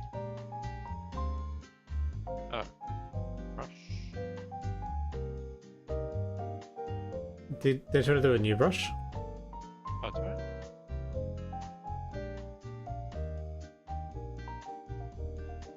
How do I just get like? Then it'll have like properties like thickness and whatever. I think it's like There we go. Yeah, the predefined ones, right? That's what I was thinking of. I'm sorry to hear that, Henfano. Good luck with your assignment.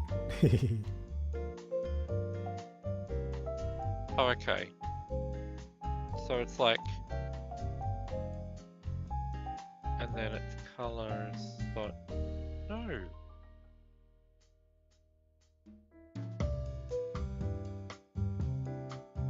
Maybe because you didn't use Orchid. Sorry. Yeah, see, it's like that. Yeah. Except that's a thickness. Oh my god, Oh, really? I will say, I got it right. You do have to make a new brush. You're right, yes. Hmm. Shut up. Sorry.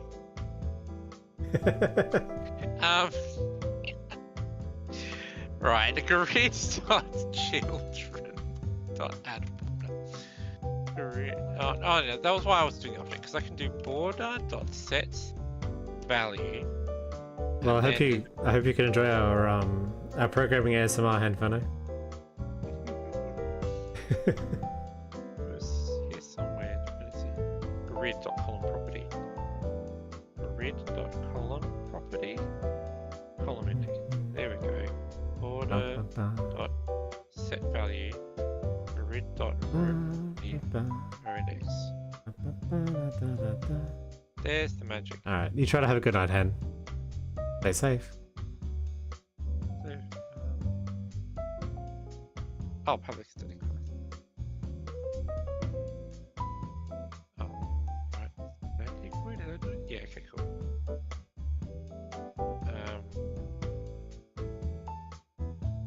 Oh, they're capitalized. Sorry, I'm so Ah, too many languages. Memory difficulties. it's like you don't even know C#. I That's the main know. language. Jeez. I know, goddamn.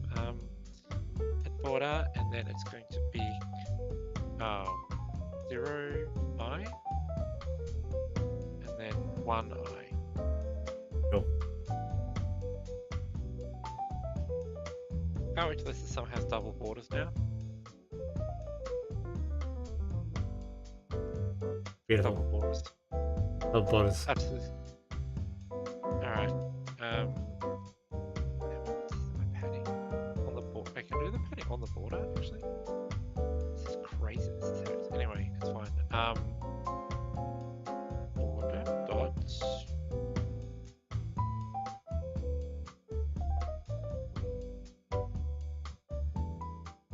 New padding, and then you have like the 4 numbers. Yeah. Thickness. I hate how this has turned from the overloads to fucking GitHub examples. I want to see the overloads.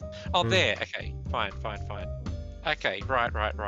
So, 5 maybe.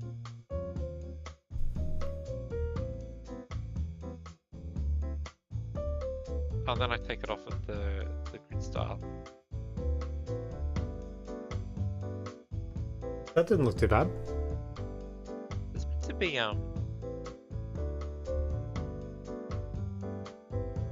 C# grid.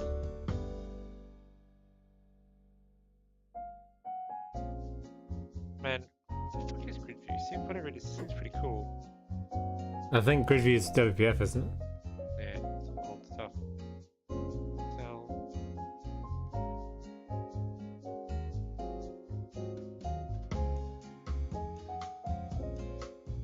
Ah, this guy WPF.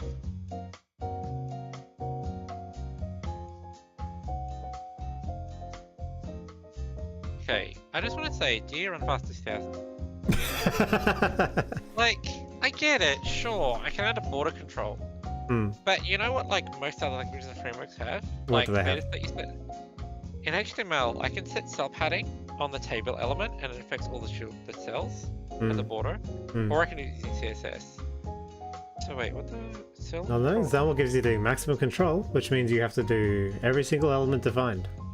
Oh, you add the border and you add your thing as the child of the border? Oh, okay. I see.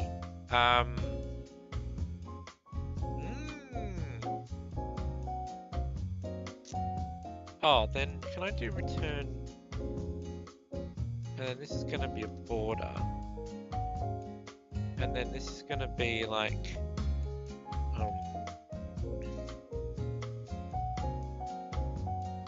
and then Value border. and then this is gonna be named. You probably rename your function to get border. Yep. And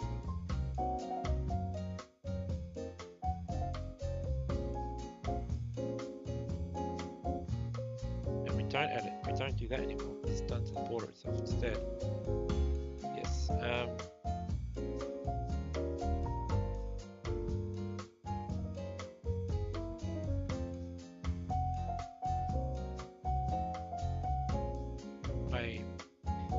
This is important. As principal developer, it's important that I follow the manager's advice, but don't choose the name the manager chose. Exactly. You need to keep them on their toes. They start keep thinking that. And good management will always allow their principal developer to express themselves. Absolutely. Your starting point, let's argument over nothing, is how you lose friends, and it's how you lose your principal developer. Exactly. I'm trying to think value. Right, is this stack panel? Yes.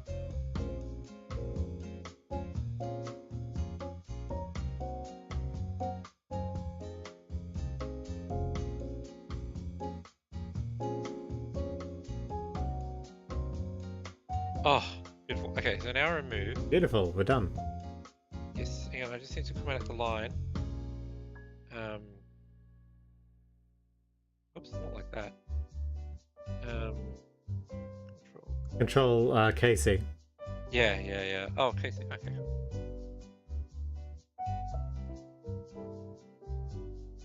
And now I'm going to try and render the nest of my case. Oh, see, now it works. Hey, it works. Nice, we got it. Beautiful. Now just draw the rest of the out. Exactly. That's probably a natural stopping point. Yeah, okay. I still got 2 pixels. Okay. Maybe the grid is the wrong control. Oh, anyway, I'll learn. Okay. But that's all. Yes. Let's do a summary. Code walkthrough. Okay. Oh yeah. Okay. Cool. So when you click, oh, I suppose there's now. Yep. So now we've got I'll move me out text of the way. block. We show the thing. You've got the text box where you put your JSON in. You've got the button to click to make it go, and the stack panel where the output goes.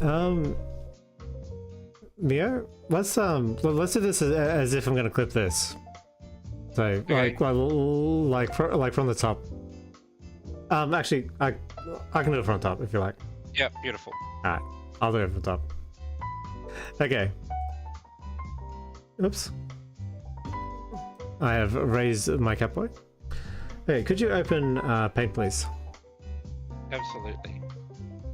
Not this Paint. The one where we're ideating. Yep. Yeah. Oh, I know. First up, let's open the JavaScript version. We'll go right from the problem statement. Yep. All right. Okay. So today, the goal was to take a JSON format visualizer. Let me start again. What is JSON? All right. So today we wanted to demonstrate how to do pair programming in just sort of the general methodology of pair programming. And so we picked a project. Well, Mio here picked a project.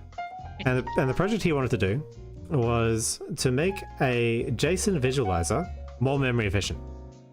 And so the problem statement was this. You have JSON, which is a format for data transfer.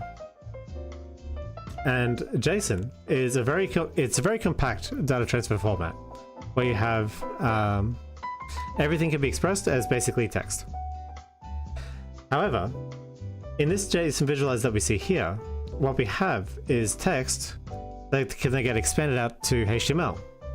And then the HTML will then get rendered by the browser in process into a large lot of nonsense. And you can see here that 2 megabytes of JSON becomes 2 gigabytes of in-process memory. And it feels natural to question, is 2 megabytes to 2 gigabytes the most efficient thing we can do? Probably not. So what we decided to do was, well, what Mio has decided to do, and I've been trying to help him out, is we want to take this visual of the JSON payload and make it less than 2 gigabytes. This is the starting point. And in order to do that, what we need to do is we need to take control of the processor's memory. And the only way to do that is to not use the browser as a rendering agent. Now, if you're not going to use the browser as a rendering agent, we need to ask ourselves, what's the best technology for this job? And so we went through the process of exactly what sort of... We went through the process of what are the options? Well, I guess we could do C++, or we could do C#, or we could do any number of other technologies, including interpreted languages. We decided to limit our scope of innovation to technologies that we knew and were very familiar with, and currently the one that we're most familiar with is C# using the WinUI platform. Well, we wanted to use the WinUI platform just to sort of play with it, to see if we could get more memory efficiency out of it. Specifically because WinUI has a really cool feature known as spans. And spans are contiguous spots of memory. So, having settled after a small debate on WinUI 3 using .NET 7, we... and a bit of Jujutsu Kaisen, because we're talking to chat. Yep. we settled on WinUI 3 in .NET 7, and then we moved over to the Visual Studio installer, and we installed our shit. Yep. Basically, over the course of the process, what we demonstrated was that there was the way in which senior level developers deal with issues, and we dealt with a few issues with tooling, where we had to read tutorials, go through them step by step, and make sure everything was set up correctly. After that, we did a small code walkthrough of the scaffolded project, and I'm just going to go a bit lower. And so when you make a project, you get a scaffolded project, which will give you the basic framework for how a project works. And WinUI 3 has a very standard structure. Let's say that. Could you open the paint with the 3 boxes? Oh no, I closed it. I'm sorry. So you need to make it again. Yeah. Alright, a WinUI 3 project has 3 main components to it. It has the application as the outer box. Yep. It has the window inside of the application. And then it has a frame inside of the window.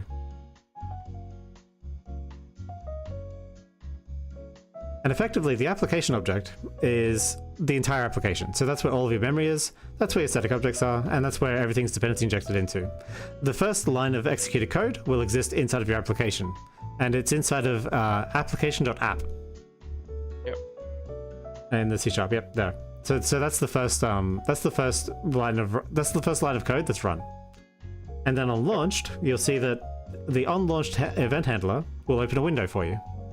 And the window comprises of the entire rendered view area of what you see in an application. Inside of the window, and the window will have on it the minimize, maximize, and X to close the application. Now, inside of the window is a frame, or in this case, we didn't use a frame simply because our application was so simple navigationally. We don't really need a frame. But the frame implicitly on the window, as the only child of the window, will have all of your rendered components on it. Now, in our case, the main window was really simple. If you could go to the window.xaml. Yes.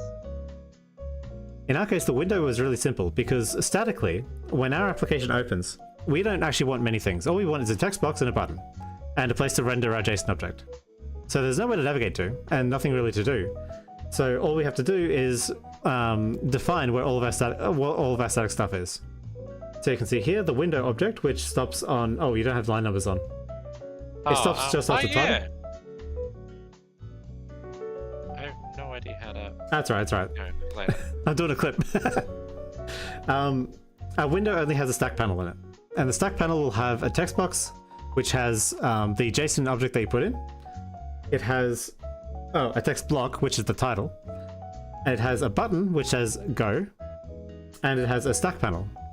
Now the stack panel is a special type of container inside of XAML, and inside of WPF, and inside of WinUI 3. In XAML, the rule is that every object can only have one child. The one exception to this is the stack panel, which can have multiple children. And in a stack panel, things are stacked one on top of the other, which is why it's called a stack panel. A stack panel is one type of container. The other type of container is a grid, where you get to define the columns and rows of the grid and what gets rendered inside of them.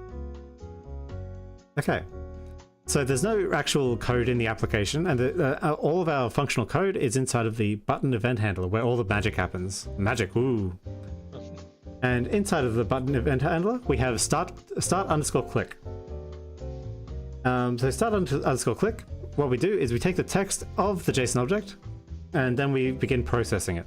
And so we take the root element out, and then the root element inside of system.text.json will have all of the helper properties and the things, the pointer effectively, where we know our JSON tokenizer and where it goes. And what we want to do is we simply want to render the JSON object. So Mio made a render function. Now, luckily, JSON is a very simple data format in that, and we abuse this a little bit. Could you collapse the case, please? Could you collapse case object? Yep. And collapse case string, case number? Yep. So, JSON is a very simple data format where basically we can define all of JSON as these simple, what, 8 types? Yeah, I think so. 1, 2, 3, 4, 5. Yeah, 8. Yep, cool. And so now the question of how to render our JSON object boils down to handle each of these 8 types, and then we're done. And so we started first with rendering the string. If you could expand string. Yes, absolutely. And one of the really cool things about XAML and desktop programming is that there are 2 ways to define your DOM or define your visual area. One way is statically, whereby you define the XAML all by yourself, like, you know, node by node, and you say this is text block, this is a button, blah blah blah blah. The other way is to do it programmatically like this. So as your application runs, you can add different things into your visual tree just by picking something out of your visual tree. Oh, actually, I should explain that. If you could go to the XAML, please. Yep. Here, Mio has, so for example, in the text box, he's defined an x:\name as input. Could you highlight x:\name? Yep. Okay, x:\name is input, and what that does is over in the code behind, input, there we go. Input is now an object. It's now a programmatic object inside of the partial class with its properties, because input is of type text box, and text box has a .text where you can get the text of your input. Similarly, panels have a thing called a child, and you can add children to your panels in order to add more stuff into your stack panel. So all we have to do is we make a text block to put into the stack panel, and then we simply put the text block into the stack panel. Does that make sense? If it made sense. Makes sense to me. I'm not doing a take 2, so we're going live, boys. Anyway, so a number is done similarly to text, basically. Both text and number, you can do them both by simply pulling the text out of it, creating a text block, and putting those text blocks into your stack panel. So the next thing to do is you need to define how does an object work, and an object is a little bit more complicated than a text block. Basically, what we have to do is we have to make a grid, and a grid is obviously another kind of panel, whereby we define the columns and rows as you go, and we want to be able to see the grid, so we add a border around each cell. What am I missing? And then, let's say JSON object consists of a set of keys and values. Yep. So the grid, the first column is the keys, and then the second column is the values. But the value could be a string, or the value could be another object or another array, like nested. And so we call the render function recursively, so that the second column, which is a value, has like maybe another grid in it, with another object, and another grid and another grid. Because one of the complexities of JSON is that it can just recurse infinitely. So I mean, you can dynamically load in more JSON as you go, basically. if you want to get really clever. Exactly. So what we did was we said, okay, well, we know that an object is going to be represented by a grid. So the grid is going to have 2 columns. The first column is going to be the name of the object, and the second column is going to be the object itself. And then what do we do? We go into the 2 columns, and then go into the rows. And then we create a stack panel. Well, we don't have to do that.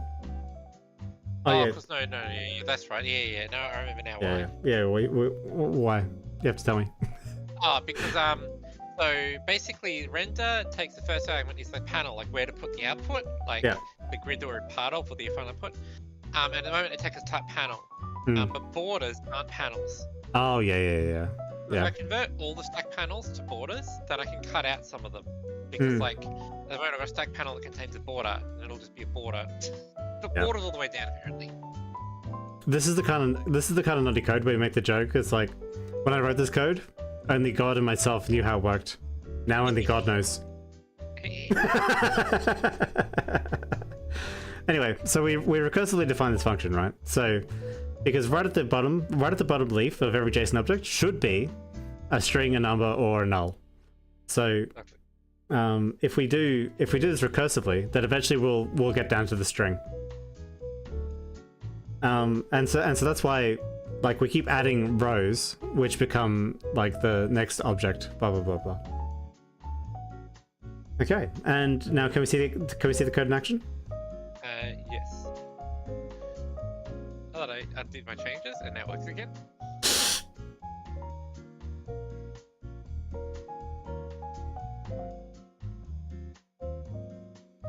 Oh, there you go.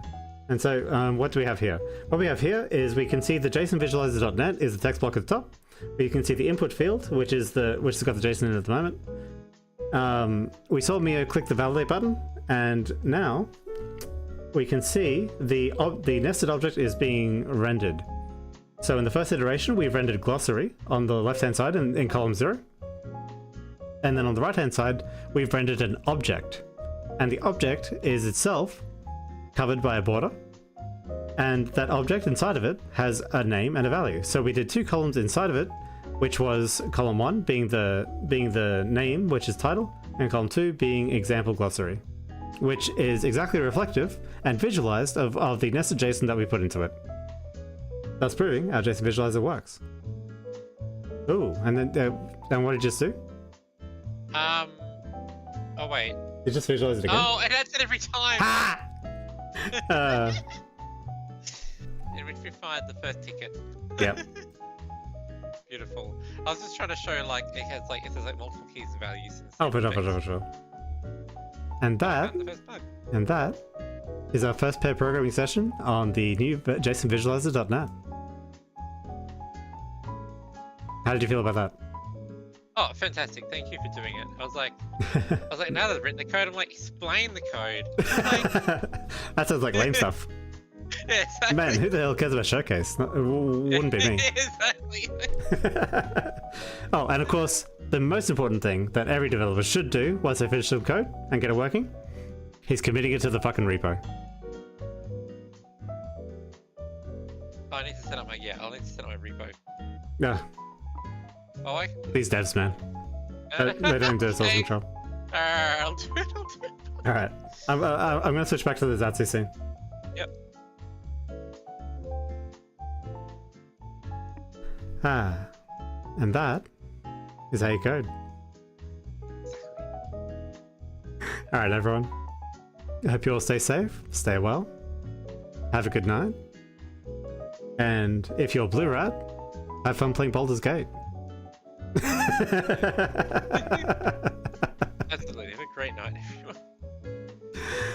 Alright. I'll see you later, guys. Bye.